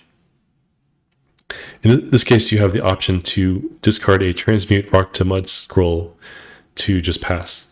I don't have one of those. I rolled a 9, so I will take 3 damage if I choose to not modify the roll or anything. Now, before I take the damage, which would kill me if I didn't do anything, I can eat this hunk of cheese and gain 2 hit. So I have vitality of 5, so I can go up to 5 and then be hit for 3, which leaves me with 2 hit points. Now, if I had, like, say, 4 HP and we're going to lose 4 HP, but my vitality were 5, eating this first would only get me up to 5, and then I would lose 4 down to 1. But, in this case, I was able to gain the 2 hit points, because I had 3 and a max of 5. So, okay, that's a persistent trap, so we may go through that. Hopefully we'll get the 2 XP when we go back through that, but we'll see. And I'm going to go to probably the green room. This tend to be just generally good. I get Magic Mouth. Magic Mouth, let's see. Basically, you draw a loot card, and it offers up a riddle. So the idea is like you can try to solve this riddle with an intellect check. My intellect is only 3, so I have a 30% chance to solve the riddle. Now, to try and solve the riddle, you have to offer up something, basically one of your loot cards, not a skill, but something you're able to trade. and then you make the intellect check. If you fail, that item stays on the card, but you have the option to put another item on there, make an intellect check. And if you ever, as long as you keep making intellect checks, you have to keep putting items on there. If you ever pass, then you get all the items on the card. So essentially, you gained the Ring of Fire Protection in this case and didn't lose anything. If you keep going and you fail every single check, then you walk out without your shirt. So I'm gonna. I have a 30% chance, nearly 1 in 3. So I have a bunch of cards I can put on there. So I'm gonna, just try and solve the riddle. 6, not good enough. Ooh. And I do have this luck scroll, so if I run out of items and the only thing left is the luck scroll, then I can just pass the check. But chances are I won't have to go that far. 8. I don't know. Sure. Pearl necklace. Kind of do this in descending. Not that it matters because I have the luck scroll, but I do this in descending like value of the goods. 7. Dwarf. I don't know. That is a loot card that you can wager. 5. Man. Okay. Potion of healing. 4. Could spend the luck to or increase my intellect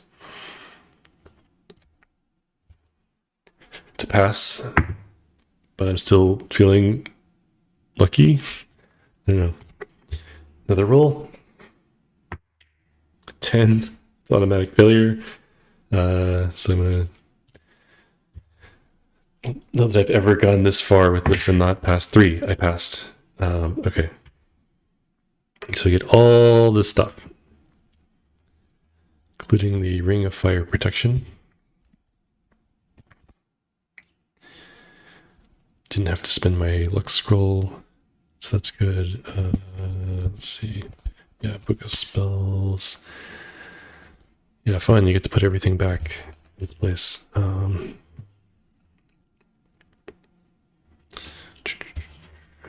Do I get... No, I just get the loot card. I don't get like experience or anything for that.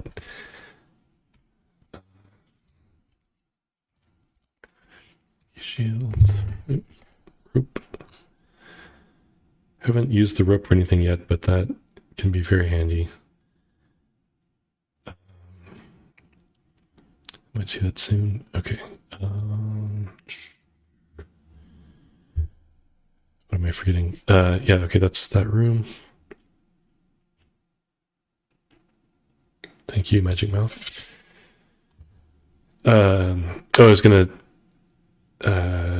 read the Ring of Fire Protection. The Ring of Fire Protection says reduce damage taken by 2 health versus Lake of Fire, which I got through with the Flying Carpet.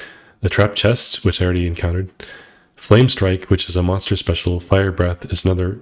Fire Web, Explode. Those are all monster specials that can deal you damage. So reduce the damage those do by 2.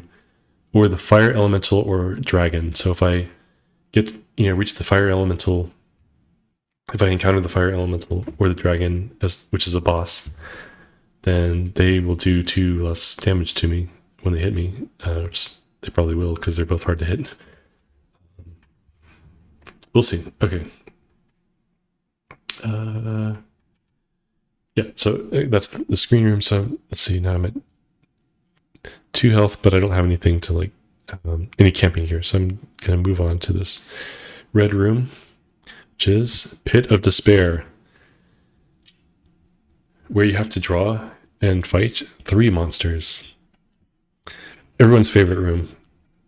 Personally, I think Tomb of the Lich King can be harder, but we'll see.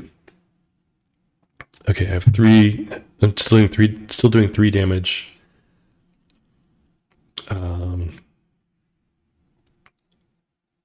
So I can't just take out the Hellhound with one hit. Hellhound has 4 HP.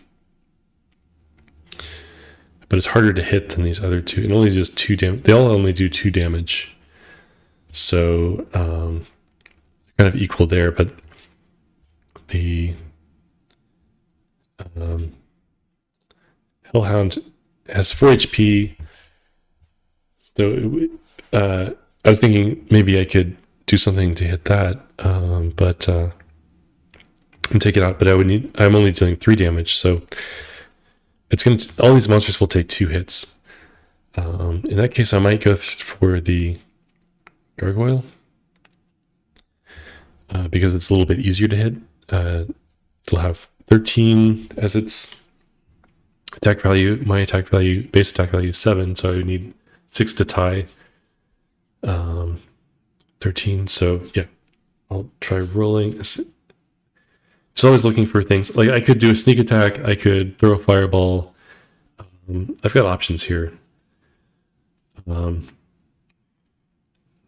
I might throw a fireball at this gargoyle, but I don't know. Tomb of the Lich King, if I get that, would have me drawing a level 4 monster or level 5 if I don't get it in this room. So fireball might be better saved for that. I don't know. 6 is a 50-50, though.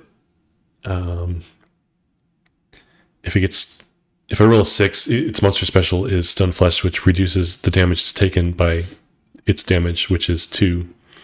So I'd only do 1 damage and still have to hit it 2 more times.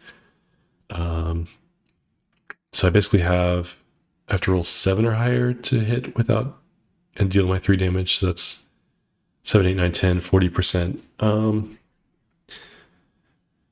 I'm just gonna roll. Got a 7. Okay. I don't know. Actually, I wasn't looking at the display, so I don't know if that was on camera, but I did get a 7. I should move this up. Still some you can't quite see, but trying to roll where you can see it. Anyway, I got a 7. 7 plus 7 is 14, more than 13, and I didn't trigger special, so it has 2 HP. Should I use sneak attack?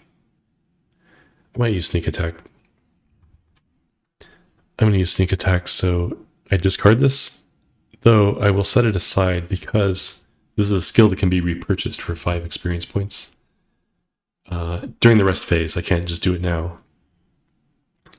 But it's quite useful. Okay, so that I discard to deal weapon damage 3 to a monster, which has 2 hit points, less than or equal to 3. So defeat the gargoyle and get 3 experience points and a loot card. Torch. Oh, that can be useful for, what was it, Dark Room and the Mummy still. I've already had the Bat Swarm. But yeah, like Dark Room, you get you 2 items. So that could still be good. Let's see. And then, okay. Now there's only 2 monsters, so the one I'm fighting gets a +1 AV. The giant spider can... I don't know. They both still take 2 hits. Let's see, I have 9 experience points, which is not 12. So I can't up that. I could up... Well, I can't up my damage. So, yeah, the question is, should I attack this Hellhound, where I need a 6 or higher to tie? It's easier to hit the giant spider, but it has this... has ensnares as an ability. I don't know. I'll go for the spider just because it's easier to hit. So 12. I have 7, so I need at least 5 to tie. 1. So I get hit for 2 damage. Now there's a question of... I only have 2 hit points, so... Should I block with the shield? It can block up to 4 HP. Should I block with the shield scroll, which can block any amount of HP? Should I heal with healing potion, which can get me 2 or 3 HP, and then I'd get hit for 2. I'm going to go for the potion of healing. Or, I can also use the dwarf. There's options. I'll do that and hope I get anything but a 1, basically. Got a 4. So I go up to 5, my max health, and then get hit for 2 by the spider. I'm going to roll against the spider again. Hope I get a 7 or higher, really. Got a 5. So we tie. 7 plus 5 is 12. I get to hit for 2. At least it didn't hit ensnare, which is one of its specials. I get hit for 2, but wait, did I already do damage to this spider? I guess I didn't, so now it has 2 HP still. Yeah, I rolled a 1 first, and then healed, and then got hit. Yeah, okay, so I haven't hit it yet. So I will roll again, and this time I might use... Well, yeah, I might use another potion of healing or shield. We'll see. If I get hit, which I did, so we tie. I don't want to spend 2 luck. If I get ensnared, I'm not going to hit him, so... The giant spider, so... I don't want to spend 2 luck just to avoid getting hit. So I will drink another potion of healing. You go through these quickly. And I hope I get anything but a 1 or 2, which would give me less than full health. Got a 3. That heals me 4, and then I get hit for 2, so I have 3 HP remaining. It gets hit for 3. So I've defeated the giant spider. And I get 3 experience points. Let's see. I have just another 3, so let me, I could add a 2 or a 1, or I could exchange this for a 10 and a 2. I now have 12 experience points, which is enough to level my agility. And I also get a loot card, breastplate, which can block up to 3 damage. Could be good. So I will... Let's see, I have 3 HP. Yeah, I'll go ahead and attack the Hellhound, possibly level my agility if I need to. Got a 7. 7 plus 7 is 14, greater than 12, and not 6. So I do 3 damage. It has 1 HP. 1, so it hits me for 2 damage. I don't think the Ring of Fire Protection works against the Hellhound itself. It has Fire Breath, which is listed here. So it would protect me against that, but I just got hit straight up by the Hellhound, so I lose 2 HP. Rolling again. 9. Now, I don't have Backstab because I'm at level 6 on agility. If I were to level my agility, then I would unlock Backstab and do 2 additional damage on a 9. But it only has 1 HP, so there's no real point in doing that. I'm going to do 3 damage anyway, so I'll defeat the Hellhound, get 3 experience points, and a loot card. Wolfsbane. This can be very good against the werewolf, which has a reputation for being a bad enemy in my experience. That is the only... It can kill the wolf, direwolf, or werewolf, and gets you 3 experience points for doing so. I've already passed up the levels that can, level 1 and 2, which have the wolf and direwolf. So the werewolf is the only, which is a level 4 monster. It's the only thing this can work on, but it's a nasty monster, so let's save it for that. I have completed the Pit of Despair. And we'll move on to this white room. only have 1 HP, but I have various things that can save me if I have to take damage. So I'm nothing to really heal me. So let me go to this white room and draw the skeleton trader, which is one persistent room that's not yellow. Straighten this a little bit.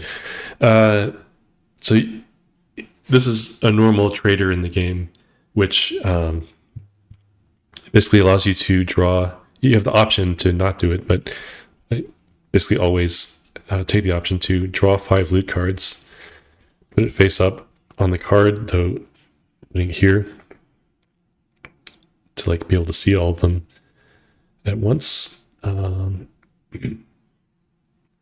then you can trade. This is wares the trader is offering for you to be able to buy. And to be able to buy one item, you have to discard 2 loot cards, unless it's a treasure. I have this pearl necklace. I mentioned I would talk about what a treasure does. It says it counts as 2 loot cards for trading, basically in your favor. Like if you want to trade for a treasure, which I've done one time, you can spend 2 loot cards, and you don't have to spend 4 to get a treasure. But anyway, I can discard this and gain. Grab one of his wares. I'm definitely going to take this potion of agility. The potion of agility, if you have 6 or less agility, which I do, can be consumed and to gain 1 agility. And it also has an interesting effect, which might be come into play for this potion of intellect. But let's say I had like 4 agility, for instance, and I got to cave in, which is an agility check. Say I'm not an agility character even, and I drink this, it would increase my agility by 1 from say 4 to 5. But then for the current room you're in, when you drink it, you're considered to have 7 agility. So that could be really helpful if you're not an agility character, for instance, and have low agility, or just have low agility, and you roll high, 7 or less, though, you can just pass the check. Anyway, so I purchased this. I'm now going to drink it, increase my agility, which unlocks backstab. Then I'm going to think about these. Speak to animals. I think, I've had the giant cobra and the giant spider, which are the last 2 level 3 monsters, the last 2 monsters in the game where this can work on. So I'm definitely not going to trade for that. That's a card that can only be traded or given to, like, say, the troll or whatever. Camping gear can heal me, so that is looking very attractive. Wand of Lightning is a intellect weapon, and I'm not an intellect character. Its use is to inflict 1 damage to all monsters in combat. That can be helpful in, say, the Pit of Despair we just had, to deal every monster 1 damage. I just realized I need to stop leaning on the desk because it causes the camera to wiggle. Hope that hasn't been going on too much in this video and been annoying, but I just noticed that when I looked up at the monitor.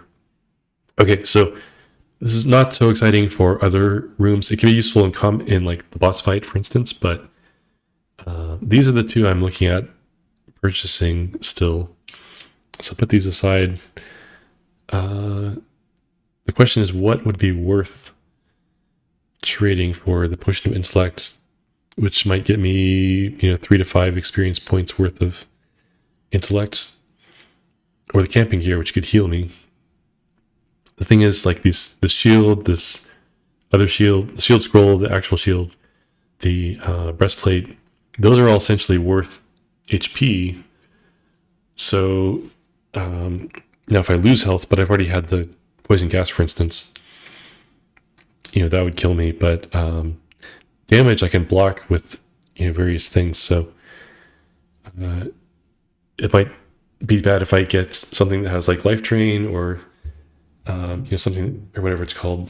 That by the way, the back of the rulebook has a reference for all of the monster special abilities except for Hurl Boulder, which will be fixed in the next printing. But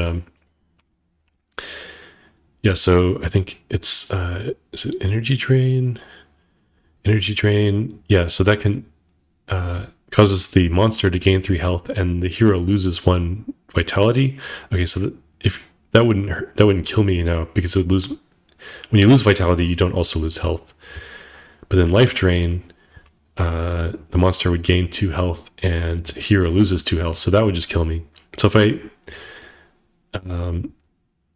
don't know if there's anything else that causes you to lose health, but if I encounter a monster that life drains me, that would be fatal. So that's a reason to have more than 1 HP going around, even though you can block damage. But I don't know. I think I'm not going to trade for the camping cure. And the potion of intellect is interesting, but probably not enough to trade for it. Now, this is a persistent room, so this stuff stays here on the room. And I can go back to it later if I really want to. But I'm probably not going to go back through, looks like 2 or 3 traps to try and get back there. So I'm probably not going to get any of those things. Yeah, I mean, Ring of Fire Protection, Wolfsbane, those have very specific uses that I might trade for one of these things. But they have really nice uses if you encounter the things that that those can be used on. So it's risk reward, right? I'm just going to go here to the cave-in. The cave-in is still active. Somehow it's still caving in. Crumbling for Amazula or something. Anyway, yeah, so I make an agility check. My agility is now 7, so I need 7 or less. Roll a 5. So I pass and I get 2 experience points. 2 experience points. So I have what? Wait, I didn't spend the 12 because I got the potion. Yeah, I was considering leveling up. So now I actually have 17, looks like. So I could level my agility again, but anyway, so which might be really nice. Or I could level to do more damage if I get another agility weapon. Anyway, so I got through the cave-in unscathed and gained the 2 experience points. So now I will continue on to this next trap, which is Treasure Mimic. Now I might wish I had the Potion of Intellect, because the Treasure Mimic requires an intellect check. If you, let's see, this is persistent with this direction. If you fail the check, you take dungeon level damage, which is currently 3 damage. If you pass the check, though, you get 2 experience points and a loot, and you discard the room. So it's really nice to be able to get the actual treasure and not get eaten by the treasure mimic. So I kind of wish I had more than 3 intellect, but hey, you never know. Might roll well. I rolled a 4. In that case, I will spend a luck to make it a 3. Or no, actually, well, yeah. So should I spend experience points to just go up to 4? I might do that because it's only 3 experience, and this is going to give me 2 back. So spend 3 experience to give myself 4 intellect. This is now a pass. Passing gives me 2 experience points and a loot card. Potion of Vitality, which I'm just going to drink. Increase my vitality and my health. Yeah, so I still have 16 HP. I can still level my agility. So I actually discard this room when you pass. So it's considered evaluated, or it's discarded. So if you go back through it, it's not persistent anymore. Go to this blue room, and we have Song of Sirens. It says sirens lure you into the dark abyss. Pass only if one hero discards a silent scroll, horn of blasting, or lute of soothing. I don't have any of those things. The blue rooms again tend to require very specific items to do anything with. This one is a pass fail. If you pass, you gain 3 XP, which I can't do because I don't have any of those things to discard. Fail means one hero must discard a henchman. Now, there are things I could do, like if I had a teleport scroll, I could teleport out of here, or various things. But I don't have a teleport scroll. This evade and disarm traps only works on yellow gem rooms. This is a blue room, so I must discard henchman. I am definitely going to choose the dwarf. Sorry, dwarf. The sellsword is much more valuable, so discard the dwarf, and that is this room. Let's see. Would have liked the dark room because I have a torch, but let's see. What other rooms are there? Gold deposits. I would not have anything that would help me with gold deposits. So yeah, I was definitely hoping for the dark room, but I did not get that. By the way, a fair amount of being good at this game is knowing the cards, what's coming up, remembering what you've encountered, and what's left in the deck. You don't necessarily have to, you can win without knowing all the cards, but it really helps. Whether that you consider that a plus or minus for this game, I don't know, but that's the way it works. Okay. Yellow room. Troll bridge.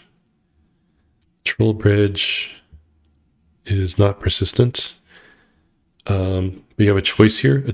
A troll demands a toll to cross. One hero must discard a loot card, or you must fight the troll. The troll is a level 4 monster, essentially. It actually has the same stats as the golem with ruby eyes, except it also has regen as a special. But, I'm on level 3. This is kind of a level 4 monster, but I'm getting to the point where level 4 monsters are what I'm going to be encountering anyway. I would have to discard something if I don't want to fight the troll. I have a fireball and ways to block damage, so I think I don't know that I'll use the fireball unless I run out of other things. We'll see. I think I will fight this troll. Its AV is 12. My base attack value is 8. I could make it 9 by leveling. So that means I need at least 3 to tie. Rolled a 3.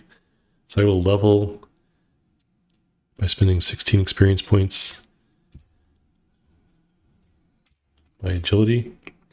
Now with the sellsword, I have an attack value of 9 plus 3 is 12. It will deal me 3 damage, which I can avoid with the luck or discarding a breastplate, lucky shield, or shield scroll. I don't know which of those is better to do. I might actually spend the luck because it's right on the edge. Like a 4 would get me not hit, and I don't know. It's hard to say. Because like if I rolled like a 1 or 2, I would have to spend like 2 luck to change it. Here it's right on the edge, where spending 1 luck will save me an item. So I think I will spend a luck. Make this a 4. 4 is not regen, 5 or 6, so it doesn't regenerate. Regenerate wouldn't do anything at this point anyway because it would happen first before I hit it, and it can only have its max health, which is 6. So change this to a 4. So the troll does not hit me because 4 plus 9 is 13. That's greater than 12. We've been through this. Let's see.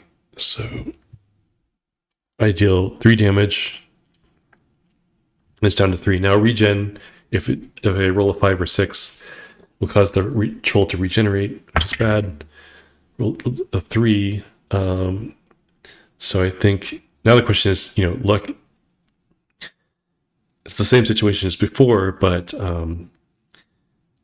I do want to have luck. Luck is, in a way, better than. It's more versatile than being able to block damage, but I'm blocking 3 damage if I change it to 4. But you know, you don't ever want to be out of luck, because then you have like no agency with dice rolls. So I don't know. Maybe I'll discard a breastplate this time, which blocks 3 damage, which is what it's doing. We hit each other because 9 plus 3 is 12, equal. I defeat the troll. I get 4 experience points. Let's see, where's this? 4 experience points. And a loot card, because I defeated a monster. Gold cup, which is a treasure. And now I'm on to this purple room, which might be the Pit of Spikes, which can hurt me. Or it might be Weapons Master. You encounter a Weapons Master who wants to trade. Any hero may discard 2 loot cards or 1 treasure card to take a weapon from the specialty deck or discard. So I will definitely use this treasure I just got to buy a weapon. There are no green agility weapons in the discard, so I will go into the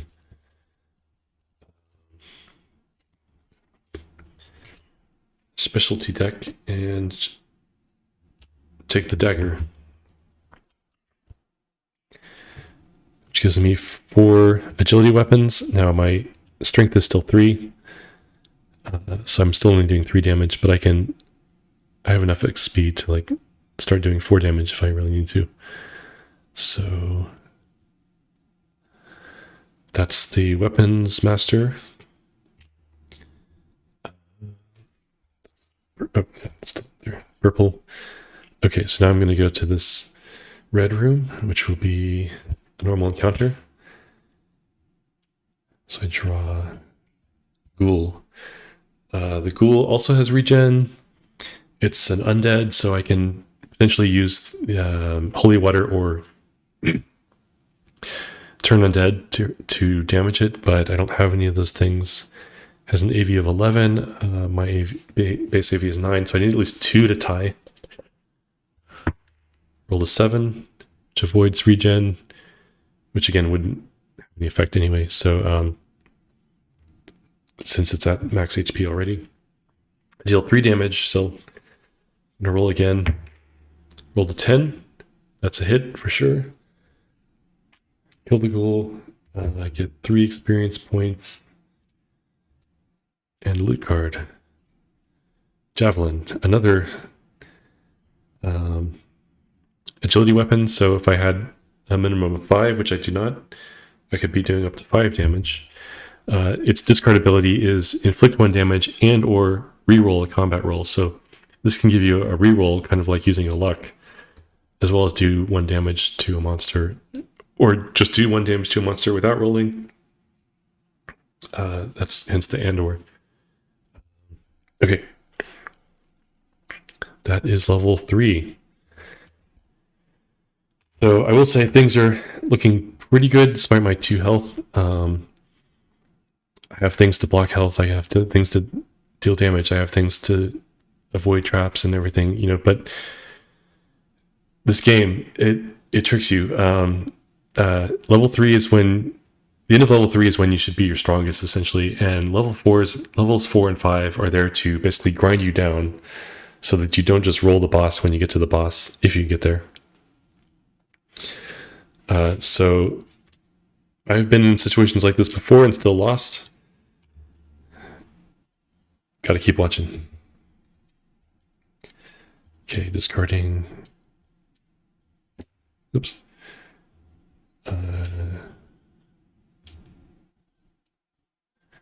Discard level 3 monsters.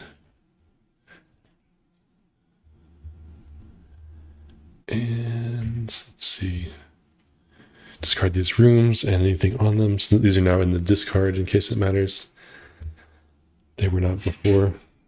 Okay, and in level 4. Now traps are doing more damage.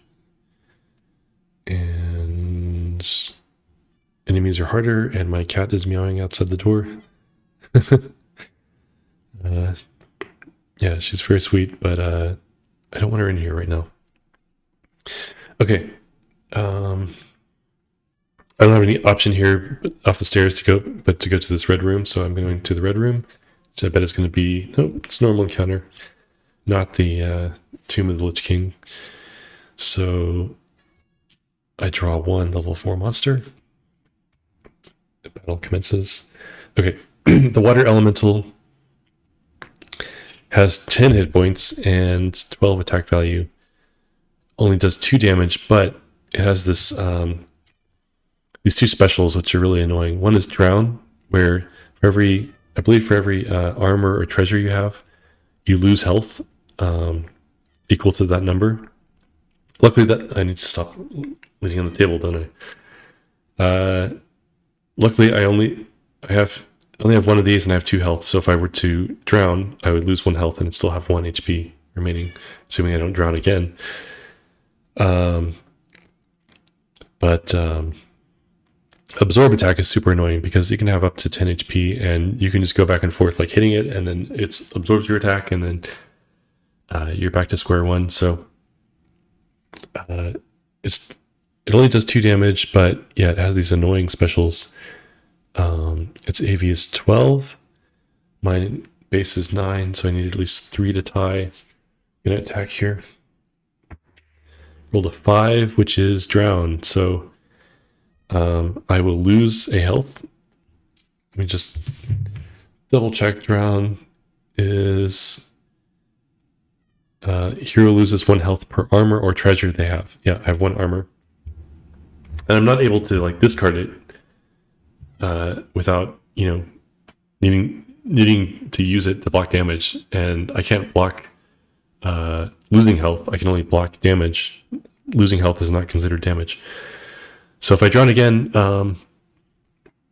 I will die. So I'd have to like avoid it with, say,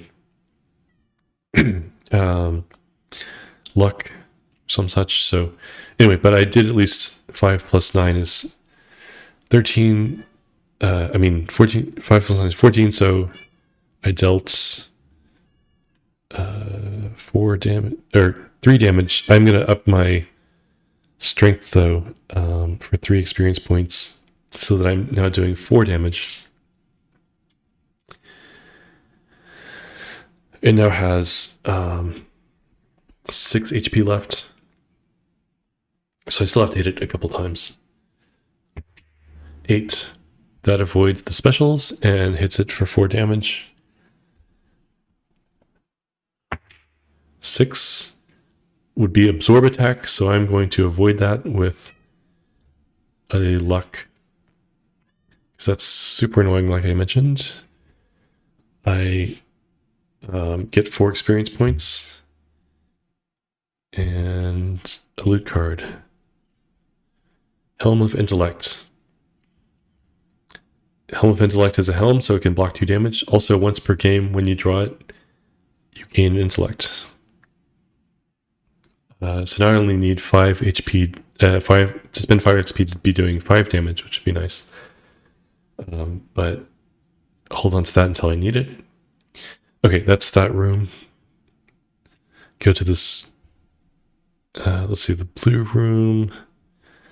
I still wouldn't have anything for the gold deposits, but the dark room, I'd have the torch. So let me, it's that or go to this white room where I can potentially trade something. So let me go to the blue room and hope it is the dark room. It's the dark room. I don't have a light scroll, but I do have a torch. If I discard one of those things, I get 2 loot. So discarding the torch, I draw 2 loot cards. Camping gear and invisibility. Things are looking up there. And I will camp. I've resolved this room, so now it's the rest phase. Now, I think rather than risking camping in the open, so to speak, in a corridor or a room, I'm going to walk back to the stairs. None of these are persistent rooms, so I can walk back to the stairs. Now I'm on a stair. So I'm going to discard this camping gear and roll a d6.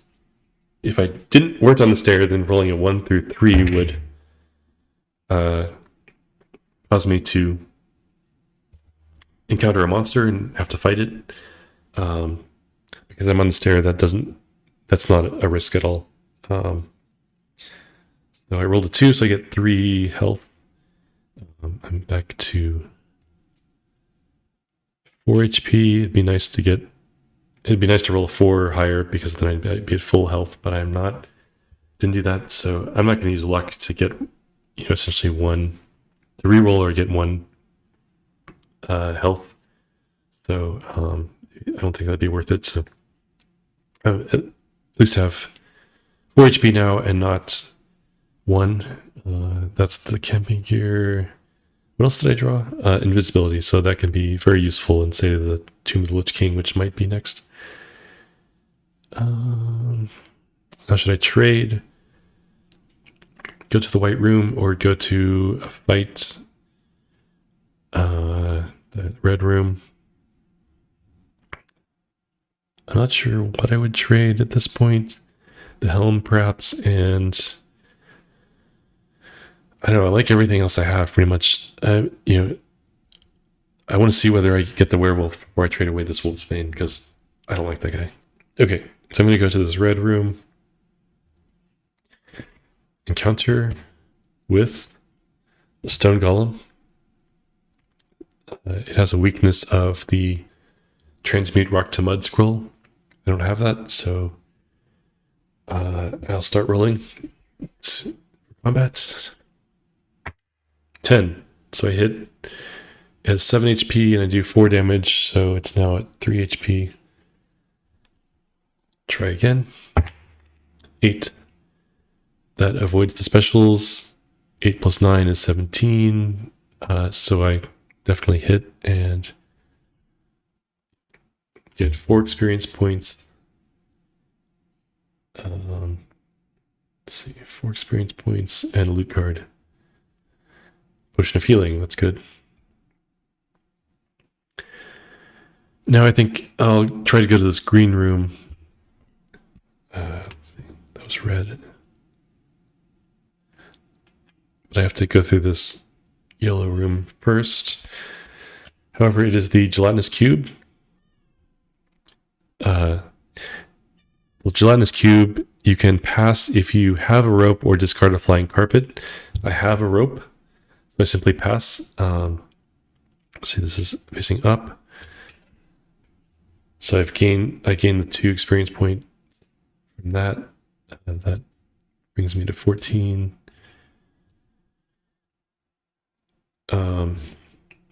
Yeah, once per game. Otherwise, I would take 4 damage and have to block with, say, a helm or something. Okay. Green room. Hope it is the Mystical Fountain or the Witch. Well, I don't know. That would only give me 2 points at this point. So it is the Witch.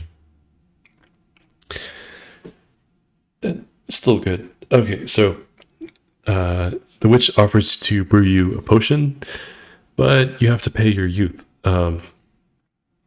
In the way that it works in this game is you can spend an experience point to gain 2 health, and you can do that any number of times. So essentially, at this point, I'm going to spend 1 experience point, go from 14 to 13, to gain 2 health points, be up to 6, and there's no point in doing anything more than that. But yeah, if I were at, say, 1 HP, then spending 2 experience would get me to 5 HP, and then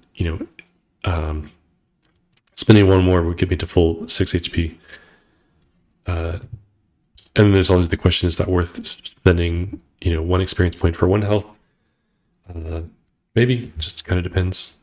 So that's the green room. Now I'm back to full health. That's nice. And I go back to this rope, gelatinous cube. I still have the rope. So I pass. I don't gain the 2 XP because I already did that. Now I'm going to go to this white room, white gem. And it is Wise Man.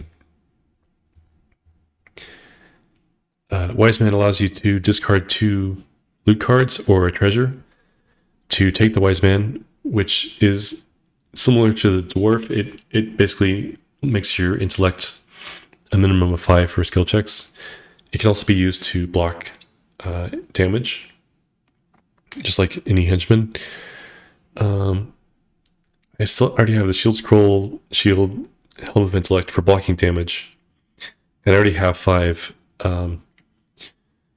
hit points. I mean, intellect,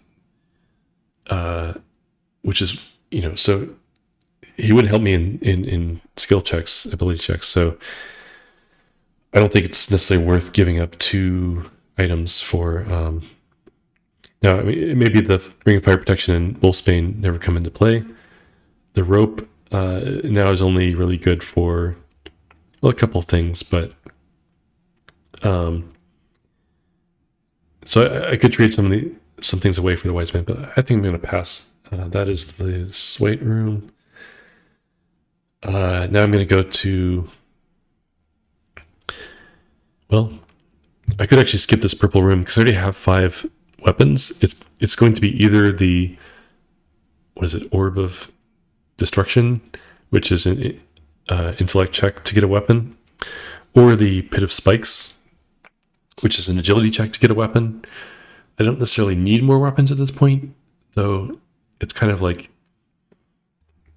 I could get the Warhammer or something that's useful, or I could get another agility weapon and potentially use, say, the crossbow or the javelin for their discard effect. Or I could potentially get 6 damage. You don't know. The Pit of Spikes also offers experience points for completing it, but it can deal damage equal to the dungeon level. So I don't know. I'd have to go through this trap, whereas I can avoid this trap and go around if I don't care about the purple room. But heck, I'm going to go there, see what this trap is. It's trapdoor, where you make an intellect check, and if you fail, you draw 1 monster and resolve combat, and the monster gets a +1 attack value. If you pass, you gain 2 experience points. It's an intellect check. Now you can pass if you discard a rope. Let's see, I rolled a 6. I have 5 intellect, so I could either use luck to make the roll a 5, or I could discard the rope, or I could fight a monster that gets a bonus. I'm never sure what to do with this. Something like this, the trapdoor, is it better to fight the monster, or is it better to discard the rope for 2 experience points? The rope can get me through one more trap, which is the narrow ledge. However, the narrow ledge is an agility check, and I have 8 agility, and hopefully, well, it costs 20 experience points to get to 9, so going past 9 wouldn't help you because 10 is a fail, even if you have 10 agility, but at least for traps. But I have 8, so it's like an 80% chance to pass without needing the rope. So I might just discard the rope. I usually don't discard the rope. I usually end up just fighting the monster. Sometimes I regret that. So this time I'm going to discard the rope and pass the trapdoor, which is not persistent, so it goes away.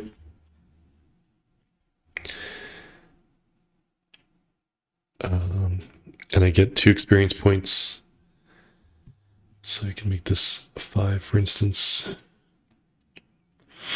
Okay. Now I'll go to this purple room. Maybe I want it to be the Pit of Spikes, probably. Versus the Orb of Destruction. It is the Orb of Destruction. So I make an intellect check to get a weapon. That's about it.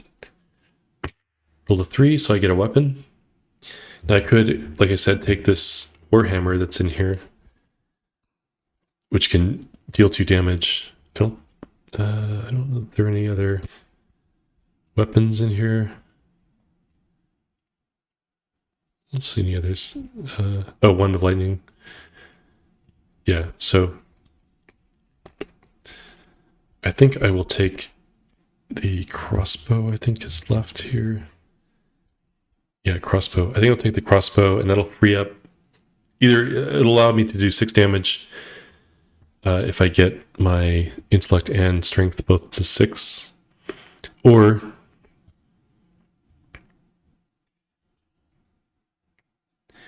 I can potentially discard the other crossbow that has the discard effect, or the javelin. This crossbow does not have a discard effect.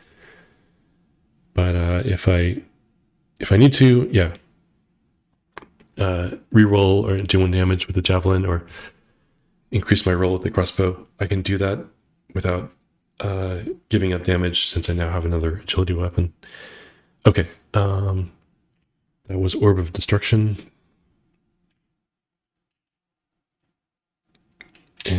Oops. Oh well. Okay, so now I really have not much to do but go through this trap, which is Narrow Ledge, which I could just pass if I had a rope, but I don't have a rope, so I have to make an agility check. Now, I only have to roll 8 or less, so let's see what happens. Rolled a 1, so that's a pass. Even if you somehow had 0 or negative agility, it would be a pass, so it's definitely a pass. This is persistence, but I'm not going back through there anyway, so I get 2 experience points. And I move on to this red room. Let's see if this is Tomb of the Lich King. It is Guard Barracks. Not Tomb of the Lich King, but it does... So I don't have to draw a level 5 monster, which is what Tomb of the Lich King would do. But I have to draw 2 monsters in Resolve Combat. Giant and Medusa. This giant does 4 damage, which is the main... actually, Medusa also does 4 damage. This has 7 hit points, attack value of 11. It has a weakness to a pint of ale, but I don't... I think only the... What is it? I think that's only a starting item for the bard.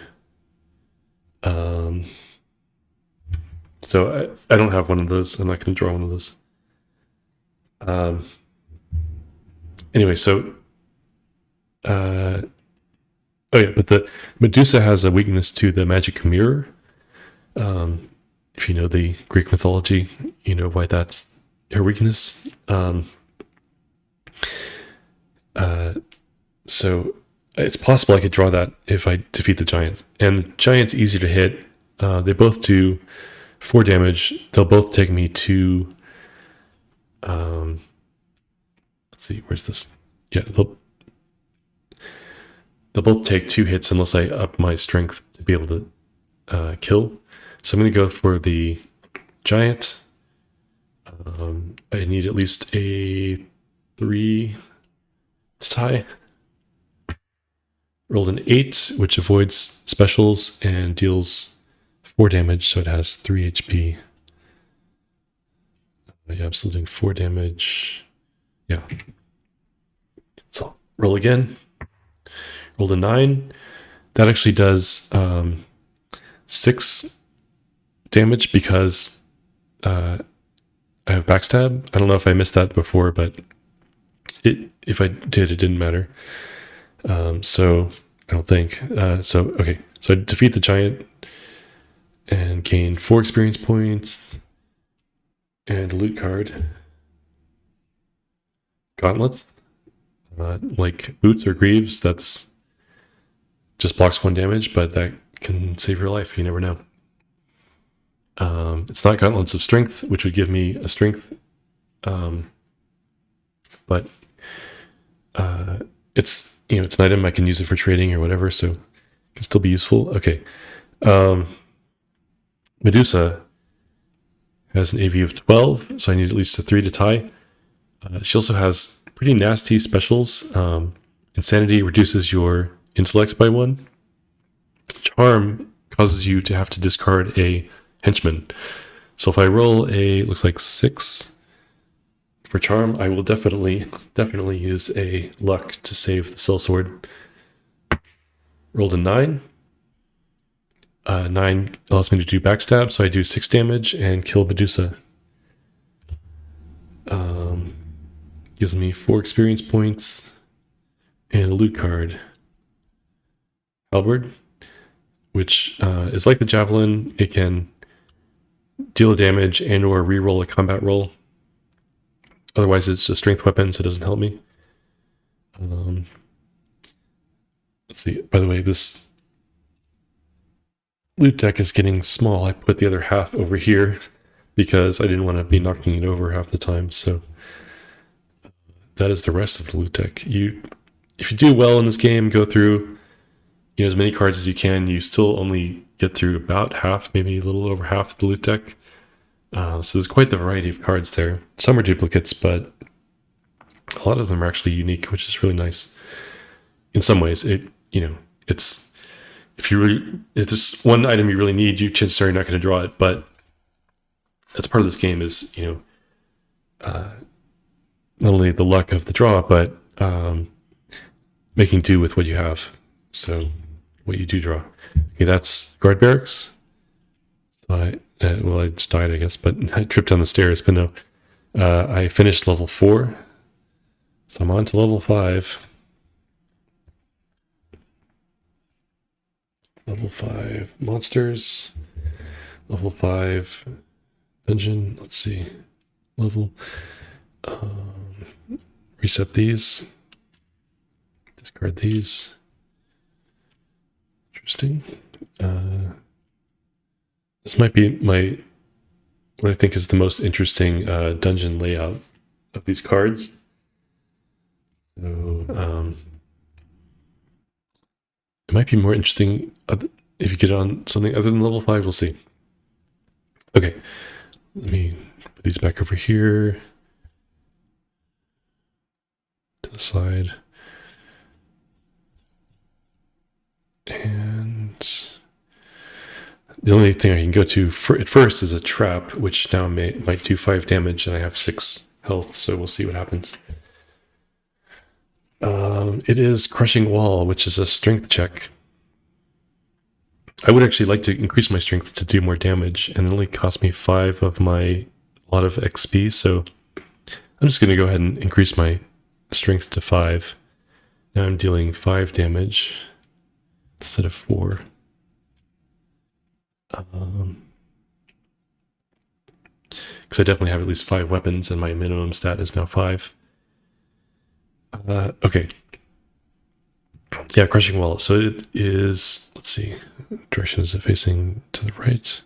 It's a persistent room, and it's a strength check. You can discard a transmute rock to mud scroll again to pass, but I don't have one. So it's a strength check. So 50-50 to avoid taking 5 damage because it does dungeon level damage, and I'm now on level 5. 7. I have options. I could take 5 damage. I could discard, say, a shield or helm, that sort of thing, to reduce the damage. Since I don't know, since I have the potion of healing still, I might. Well, it's 5 damage. I could discard this shield scroll, which blocks any amount of damage. That's probably the best usage to block 5 damage. That seems worth it. Otherwise, I'd have to spend like 2 luck. I can repurchase luck for, or I could use evade and disarm traps. But there are 2 more traps in the game, so I can think about what they are from knowing what traps I've faced. Do I know the traps that well?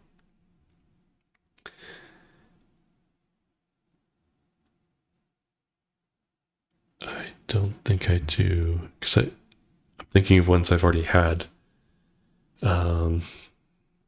What's left? What is left? I've had Narrow Ledge, I've had... Man, I can't think of it. Anyway, so yeah, but I might end up going back through this trap, so... Yeah, is evade and disarm traps worth it versus this shield? This does allow me to pass, so I'd get the 2 XP. In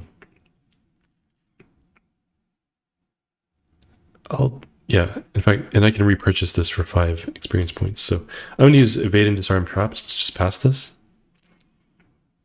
And I get 2 experience points. from that. In fact, yeah, that reminds me. I think I will repurchase at least backstab. I mean sneak attack, because that can now do 5 damage, which is way better than a luck doing 1 damage.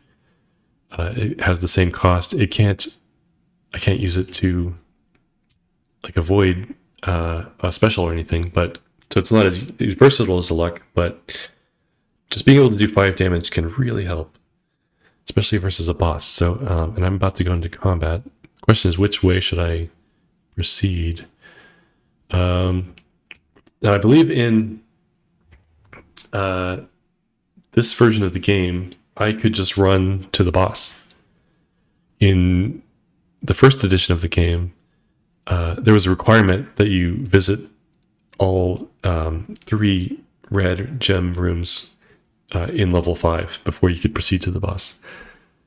But level 5 monsters are not necessarily aren't quite as bad as they were before, because in this edition of the game, when you defeat a level 5 monster, you draw 2 loot cards instead of 1, which can be very helpful.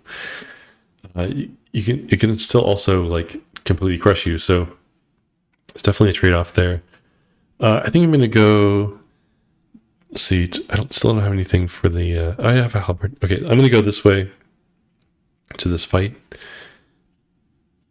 and get an encounter with now a level 5 monster, Cyclops. Cyclops has a lot of health and does 4 damage, but is relatively easy to hit, so I'm not too worried about that. It does have Frenzy, which makes it harder to hit if you get that special, which is 6 to 7, and it has Hurl Rock, which does 2 damage. So anyway, so I'll go ahead and fight this Cyclops. I rolled a 4. 4 plus 9 is 13, and I didn't get a special, so I hit. And now I'm doing 5 damage, so it has 7 HP. I mean, 9 HP? 9 HP.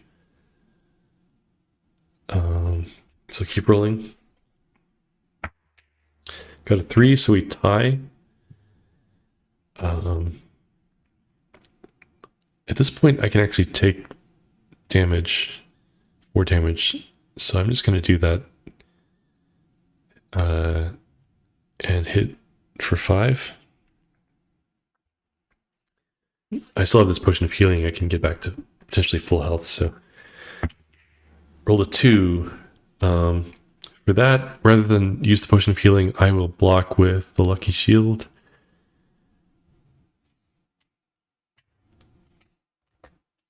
Which blocks up to 4 damage, which is what he's doing, so it seems appropriate. Roll again. 6. Now 6 is Frenzy. Frenzy causes the monster to get +2 AV for the rest of combat. However, it's already determined who has hit whom, and 6 plus 9 is 15, which is greater than 12. Even if Frenzy were to, like, even if I rolled, say, that's not, like, even if my AV were lower, such that him having 14 AV would cause me to get hit, that won't happen, because you already determined up front like who hits whom. So I hit without being hit. I deal 5 damage, which is enough to kill the Cyclops. So now it was a level 5 monster, so I get 5 experience points and 2 loot cards. That's really good. Flail is another agility weapon, so I have agility weapons galore. And Flintlock Pistol allows you to spend experience points to do damage. That can be super useful, especially against a boss trying to finish it off. I have all the weapons now, pretty much. I'm in good shape, let's say. But hey, they don't help you versus traps. However,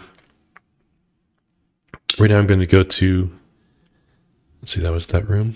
I'm going to go to this blue room, which I happen to know because it's the only blue card left, is gold deposits. Yep. If your hero has a pickaxe, battle axe, halberd, or horn of blasting, take a bag of gold from the specialty deck. I actually have a halberd, which is one of the things, so I get a bag of gold from the specialty deck, which is a treasure. And now I will go to the white gem room. That was the blue room. Go to this white gem room. Hope I can use the treasure to trade for something. Let's hope it's not combat training. It is guild merchant, which is a non-persistent basic trader, which offers 5 items up for trade. 4, 5. Okay. Camping gear, rope, which can get me through the narrow ledge, but I already had that. Mace, gauntlet of power, pickaxe. Okay. Gauntlet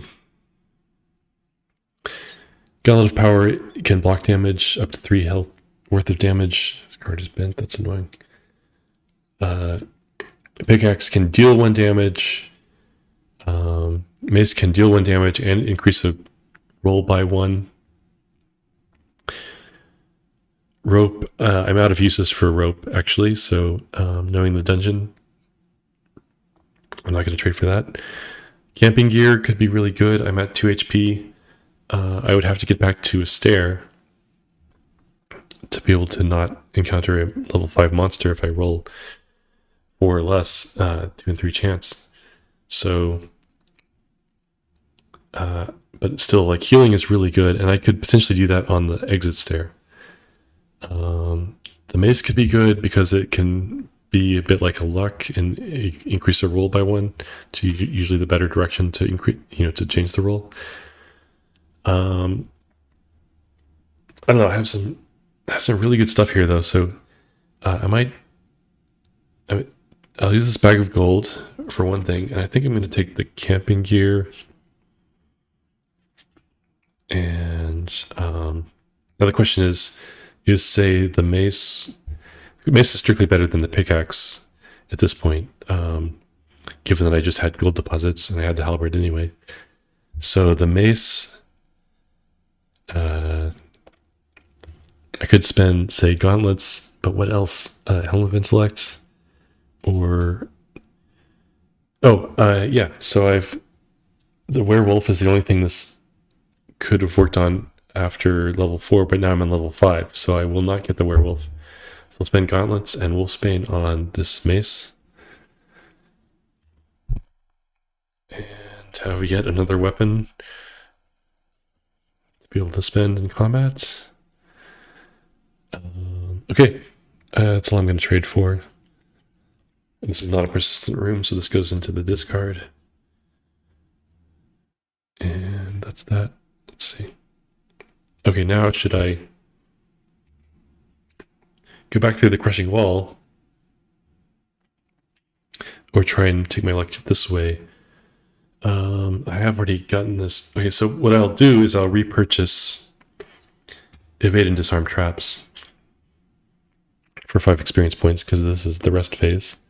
I can do that before I go through this back to this trap, and I'm going to go through the crushing wall. I have 5 strength, so I'm going to hopefully roll 5 or less. 9. I wish I knew which other traps I still haven't encountered, but I still can't think of them. There are 2 more traps, and I'm wondering, are those going to be deadlier than the crushing wall? Would I rather use evade and disarm traps or shields scroll basically for this? I don't know. I think because I can repurchase evade and disarm traps, that just makes it that much better. Okay, so I'm going to use that pass. I already got the 2 XP, so I'm going to go on to this red room. I could have made a beeline for the exit, but I'm going to go through everything, see how much I regret that. But encounter, Devil. Okay, the devil does 5 damage if it hits you, so that's bad. But let's see. And it can summon the imp and hellhound if you roll a 7. So you can actually have up to 3 monsters in this combat. It could be bad. Flame strike is really bad. So yeah, we'll see. Let's roll an 8 or higher, please. A 10. A 10, I'm doing 5 damage plus 3 from backstab. So I actually do 8 damage. Unless I increase my... Let's see. How much XP do I have? So I have 17. I could actually increase my strength and intellect one and be doing 6 damage. Plus 3 is 9. We just kill the devil. I have all these weapons. So I think I have 7. 1, 2, 3, 4, 5, 6, 7 agility weapons plus other weapons. So it might actually make sense for me to do that. I'd like to get to 9 agility, but I don't know. That costs 20 experience points. And not having to... I mean, defeating this will give me 5 back. I'm going to go for damage. Makes sneak attack better too, so... I'm going to spend 16 experience points to increase my... luckily my vitality is also at least 6. To increase my strength and intellect. So I'm now doing 6 damage. I rolled a 10 with backstab. It's me plus 3. That is a total of 9 damage, which is how much HP the devil has. So I've killed the devil. That's nice. I get 5 experience points and 2 loot cards. Potion of Vitality and another weapon. This one is actually has the same effect as the mace, I believe. It does 1 damage and can increase the roll by 1. Combat roll by 1. Okay. And this Potion of Vitality, I'll just drink to gain 1 there and 1 health. Now I'm gonna suddenly remember what these traps are by looking at them. This next trap is Gremlins. Yeah, I forgot about that one. This is an agility check, and if you pass, you gain 2 experience. If you fail, you actually have to give up a loot card rather than take damage. I have a bunch of loot cards, so I'm not too worried about it, and my agility is 8, so as long as I don't roll a 9 or 10, roll a 7, then I get to hold onto my loot, and I gain 2 experience points.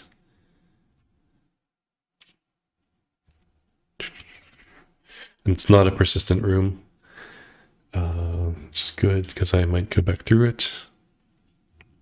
It's this one. So I'm going to go to this purple room, which is the Pit of Spikes, but I have the shield scroll to be able to absorb the damage if I need to. This one, you make up to 2 agility checks. It says make 2 agility checks, but you'll see you may not... basically, if you fail the first one, then it tells you to not make the second one. So maybe a little confusing, but actually I think it was reworded to be even less confusing than it was before, so not too worried about it. It does say make 2 agility checks, pass both checks if you discard a flying carpet. There's only 1 flying carpet in the game, and I used it for the Lake of Fire, but that was well worth it. So I make an agility check. As long as I roll an 8 or less, I'll pass the first check. I roll a 1, that's definitely a pass. So I get a weapon and 1 experience point. Take 1 experience and a weapon from either the discard, the specialty deck, which I don't think will help me. The only thing left in there is the sword, or staff of striking, which does not have green on it, and it has no discard effect. So I'll take a weapon from the discard, which I think is the Wand of Lightning and the Warhammer. The Warhammer can do 2 damage if you discard it, and the Wand of Lightning does 1 damage to every creature in combat, every monster. I'll take the Warhammer. Now I still have to do the second check though. 10, so that's a fail. I would have to spend 2 luck to make it an 8 to pass. I don't have enough to level up to level 9 as much as I might like to. So I think I'm going to discard the shield, because if you fail either check, then you take dungeon level damage, which is now 5 damage. So I'm going to discard this shield scroll to block 5 damage. Unfortunately, I don't get the 3 experience points for passing either, but I have resolved this room. And on to this. And these were persistent, so I'm going to this red room, which might be Tomb of the Lich King, or it might be a normal encounter. We'll see. It's a normal encounter, which means I actually, by avoiding that one red room, I think in level 2, yeah, actually avoided the Tomb of the Lich King, which causes you to draw 2 monsters, one from the current deck and one from the next deck. In this case, it would elbows. It would still just be it would be 2 level 5 monsters, just like the guard barracks. But 2 level 5 monsters is still pretty bad. So it wouldn't cause you to draw a level 5 monster and a boss, which would be insane. But though I might be able to handle it. Who knows? Okay, this is a normal encounter, so I draw 1 level 5 monster. Perhaps the worst level 5 monster, the Soul Gazer. This has all kinds of nasty specials. It's difficult to hit. It takes 15. It's AV of 15, 7 HP. So kind of hoping you roll a 9 or 10 here, pretty much. We'll see. See what happens. I could sneak attack. Yeah, so if I roll and then I sneak attack and say spend the luck to do the final 7 damage, then it if I've already rolled, it will still do the special and potentially hurt me. So because the damage I do from sneak attack or any other like effect will be delayed to the until the deal damage phase of dealing damage from the hero to the monster, which is the last phase of the combat. So, besides potentially winning and drawing the loot and everything. So as far as a combat round, if you're going to deal damage through something like sneak attack, you want to do it before you've even rolled. So the question is, I have this fireball. That can do as much as 7 damage, but I'd have to roll a 6 to do it. So I don't know. Like, these specials are really nasty. Paralyze causes you to lose an agility. That would be awful. Curse causes you to lose a primary ability weapon, I believe.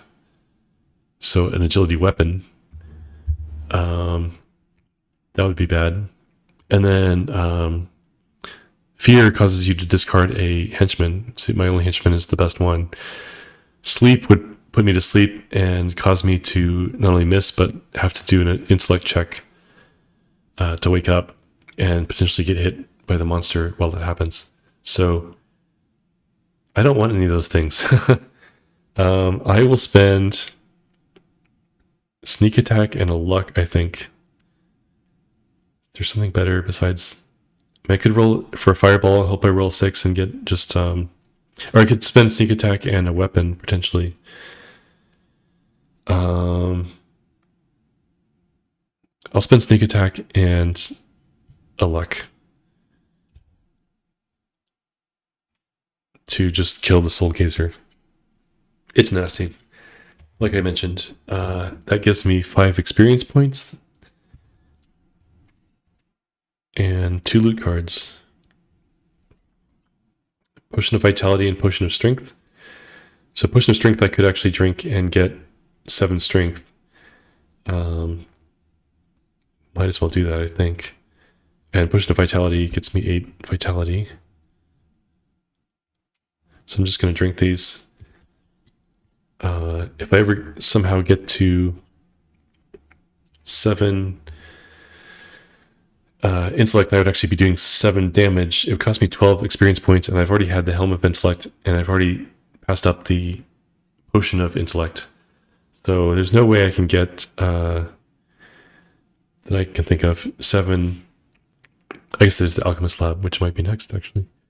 It'd be difficult to get 7 damage unless I spend 12 experience points, which I could do, but I'd like to save these for probably luck or skills, or it'd be nice to get agility, but we'll see. Okay, that's that room. That was the last combat room in level 5. Now I'm going to this green room, which I hope is Alchemist Lab, because that could give me something really good, but it's locked door. Alchemist Lab, you drink a potion and it gives you a random effect based on a d10, but you can modify it with luck. And basically every other thing is bad, so you can always, with 1 luck, get something good. And that can actually, some of the good things can actually increase your stats. So that'd be really good at this point, but that's not what I drew. I drew Locked Door. Locked Door is a strength check to try and break through the door. Roll a 7 or less, which I rolled a 1. It's either a 1 or 7. It's kind of on the edge, but it's definitely more a 1. I pass. I gain 2 experience points and a loot card. So let's see. That's the green room. 2 experience points and a loot card. It's a treasure, which is not going to do me anything good as far as there's no more opportunities to trade, I don't think, but it actually means this game actually has a scoring system, which is if you win, you add up the number of treasures you have and the number of henchmen you have, and that's called your prestige. And so if I defeat the boss, I might have as much as 2 prestige as my score. We'll see. Okay, now this final trap. One other one I forgot is the maze. Oh, jeez. Okay. Of course it's the maze. Come on. The maze requires an intellect check, and I should have maybe repurchased evade and disarm traps. I did not do that. This could mess me up. Okay. I actually have the luck scroll, so I can get through this. Okay. One hero must make an intellect check. You must repeat this card until you pass. Pass if you discard a loaf of bread. So I don't have a loaf of bread, so I can't just get through this. Now, this one, you keep rolling until you pass, like it says, and if you pass, you get 2 experience points and once per game, and you exit the maze. If you fail, you look up what happens, and it depends on what you rolled. So if you fail on a roll of 2 or 3, which I can't do because I have at least I have 6 intellect, you actually draw a loot card, and nothing. You just repeat the check. That can actually be kind of good if you're dumb enough to fail on a 2 or 3. If you roll a 4 to 7, nothing happens, except you basically re-roll. If you roll an 8 through 10, though, you'd take damage equal to dungeon level. Let's see, plus the roll minus 9. So if you roll a 9, you take dungeon level damage. If you roll a 8, you take dungeon level damage minus 1, and a 10, in this case, would be 6 damage. So I rolled a 7. That does me no harm, so I can re-roll. 6 for lower would pass. I got a 1, so I passed. So I didn't have to use my luck scroll, but I'm probably not going to have an opportunity to use that again anyway, so it wouldn't have been, would not have been any worry to tough to use that. But anyway, so I pass. I get 2 experience points.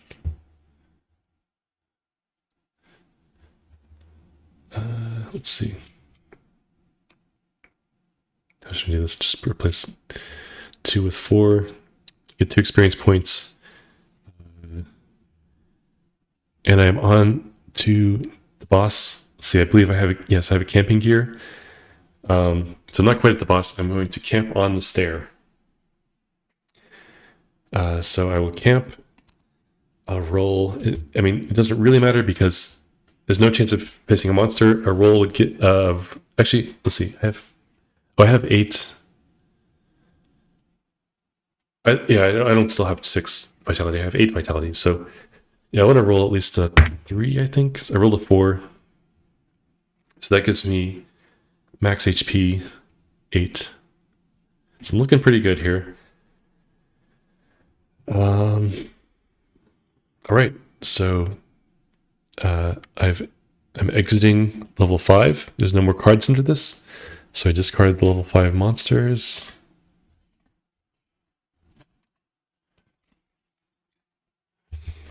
And I face a boss, Cerberus. Cerberus has 24 hit points, 16 attack value, and does 3 damage. It has 4 different specials. Tail Swipe, I believe, deals you 3 damage. Yeah, deals you 3 damage. Ring of Fire adds 1 AV to the monster, in this case the boss. So, and it's for the rest of combat and cumulative. So it can get harder and harder to hit if you keep rolling 6s. Fear causes you to discard a henchman. That's the only henchman I have, so I don't want to suffer fear. Oh wow, I should have repurchased sneak attack. Didn't think about that until just now. And then 8 causes it to summon the devil, which the devil on a 7 summons both the imp and the hellhound. So you can have up to 4 monsters in this combat. We shall see what happens. I don't have 20. I have 18 experience points, not 20, enough to go to level 9. So I'm going to spend a couple of them on luck. A couple of them on luck. So now I have 3 luck. I could do that at the time I need the luck, but I'm just going to go ahead and do that. Now I'm reserving 8 because I can spend 8 experience points to do 5 damage with this flintlock pistol. So that could come in handy. Whereas a luck costs 5 XP and only does 1 damage. So yeah, I think I have enough to take out this boss, but we'll see. In fact, the first thing I'll do is go invisible, which gets me 2 attack value for the rest of combat. Let's see, 2 plus 2 here. So now I'm at 11 attack value, so I need at least a 5 to tie. And I might save the fireball and the weapons in case it summons the devil. So here goes. First roll is a 5. 5 plus 11 is 16. We tie. So it does, if I don't modify the roll, it will deal me 3 damage, and Tail Swipe, which deals me 3 damage, it'll take 6 damage. The thing is, I have 8 HP, so I can actually get hurt for 6, a 4-2 essentially, and then I do 6 damage to the monster. It has 24 HP to start, so it now has 18. Let's see.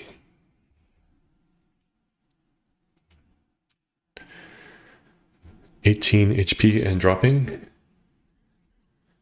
Let's see, 5 plus. Yeah, I'll go ahead and make at least one more roll. 10. 10 means I activate backstab.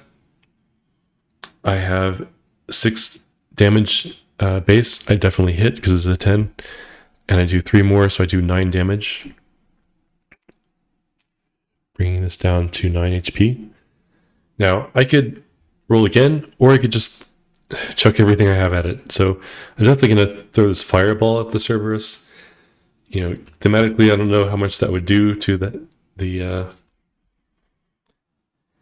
well, I guess it's the Guardian of Hades, not, the Christian hell or anything, but yeah, I'm going to throw a fireball. I rolled a 2. Here, 2. So I do d6 plus 1 damage. That's 3 damage. Not as good as I might have hoped, but it's down to 6 HP. If I had sneak attack, I could just sneak attack it. But yeah, so I definitely can kill this with the flintlock pistol, which can do 5 damage for my remaining 8 experience points, and say a battle axe. That can do a total of 6 experience points, plus I have luck, various things, but heck, I'll make another roll for funsies. 2. It would hit me, but for 3, but I could discard the Helm of Intellect. So basically I've won the game. I'm just kind of having fun here. I could discard this helm, take 1 damage instead of 3. Roll again. 5, so I could say drink this potion of healing. That gets me 6 HP, so I go up to 7, and then I get hit for 6 again. Tail swipe, and the damage it deals is a total of 6. So that's the potion of healing, and then I deal 6 damage to Cerberus, which is a kill. Yeah, so I defeated the boss and won the game. That's a look at Rogue Dungeon. I still have so much stuff. I have a prestige of 2. It's a victory. It didn't... Now, if it had summoned the devil, and say this devil had summoned a couple other monsters, and any of those monsters were still on the board, I would still have to defeat those monsters, even if I defeated Cerberus. But that didn't happen, so I've cleared the field and won the game with a score of 2, prestige, and this I still could have re-rolled or increased the roll by 1 here and then 2 here, that sort of thing. So there's a lot I could have done still to defeat this monster, this boss, but without having to roll, or modifying this roll to say an 8 or 9. But that's the kinds of things you can do in this game to help you win. Sometimes it can feel a little anticlimactic when you have so much stuff to be able to just take out the boss, without even rolling. But hey, it's a win. That's in this game. That's this game is designed. At least the first edition was designed to where Albert can basically, the designer of most of the rules, can beat it about 50-50. So that, someone who knows the game inside and out, every card, every rule, every trick in the book, can win half the time. That means most of us don't stand much of a chance. I, having playtested the first edition numerous times, have about a 30% win rate at the first edition. So it's definitely hard. Now the second edition adds things like being able to spend experience points whenever you want. You can repurchase sneak attack, which I really should have done that on the stair before the boss, but I did not. It allows you to repurchase evade and disarm traps, which I used twice instead of once. I could have used this Lux Scroll, but anyway, several things have been changed to make the game easier, even with one die. That's one thing you can do to make it easier is, I think I mentioned this actually early on, is you can roll 2d10 or 3d10 and take whichever of the 3 rolls you prefer. You can take that one. 2 or 3 rolls, depending on whether it's medium or easy difficulty. I'm playing it on hard mode. But honestly, the rogue is one of the better characters, I'd say. Like, for some reason, I seem to do best with the dwarf and the monk. Whereas I have a lot harder time with the sorcerer and the crusader, I'd say. The ranger, actually, I think I said dwarf. It's now just called the miner. It used to be called the dwarf miner. Yeah, the miner and the monk are the two I seem to do the best with, given my stats on the video game. But yeah, I haven't really tried the new 3 heroes in the 2nd edition more than a couple times, so I'm not as familiar with those and how they play out. And the machinist, I believe, is I'd say don't play that one with the dungeon setup. It's really meant for the tomb setup. But hey, you can always try whatever you want. It'll still work. It's just the tomb mode of this game has this concept of like energy cores and energy enemies and weapons and things, and that's not present in the dungeon cards. So the machinist might have a harder time in the dungeon setup, but because it has mechanics that play into those things. But yeah, all the other heroes work with both modes, I'd say, and work well. So yeah, I haven't really tried the barbarian or the bard too much, and I've never played them with the dungeon setup, but I think they'd be fine. Anyway, those are my final thoughts, I guess, and hope you enjoyed this. Wow, 3 hours. This is a long video. I went into a lot of detail and explanation and narration, but yeah, hope you had fun. If anyone made it this long without skipping through, kudos, I guess, or hopefully you had something interesting to do besides just watch. I don't think I was that thrilling, but anyway, glad I can make this video. Glad you could enjoy watching it, and that's a look at Rogue Dungeon. Thanks.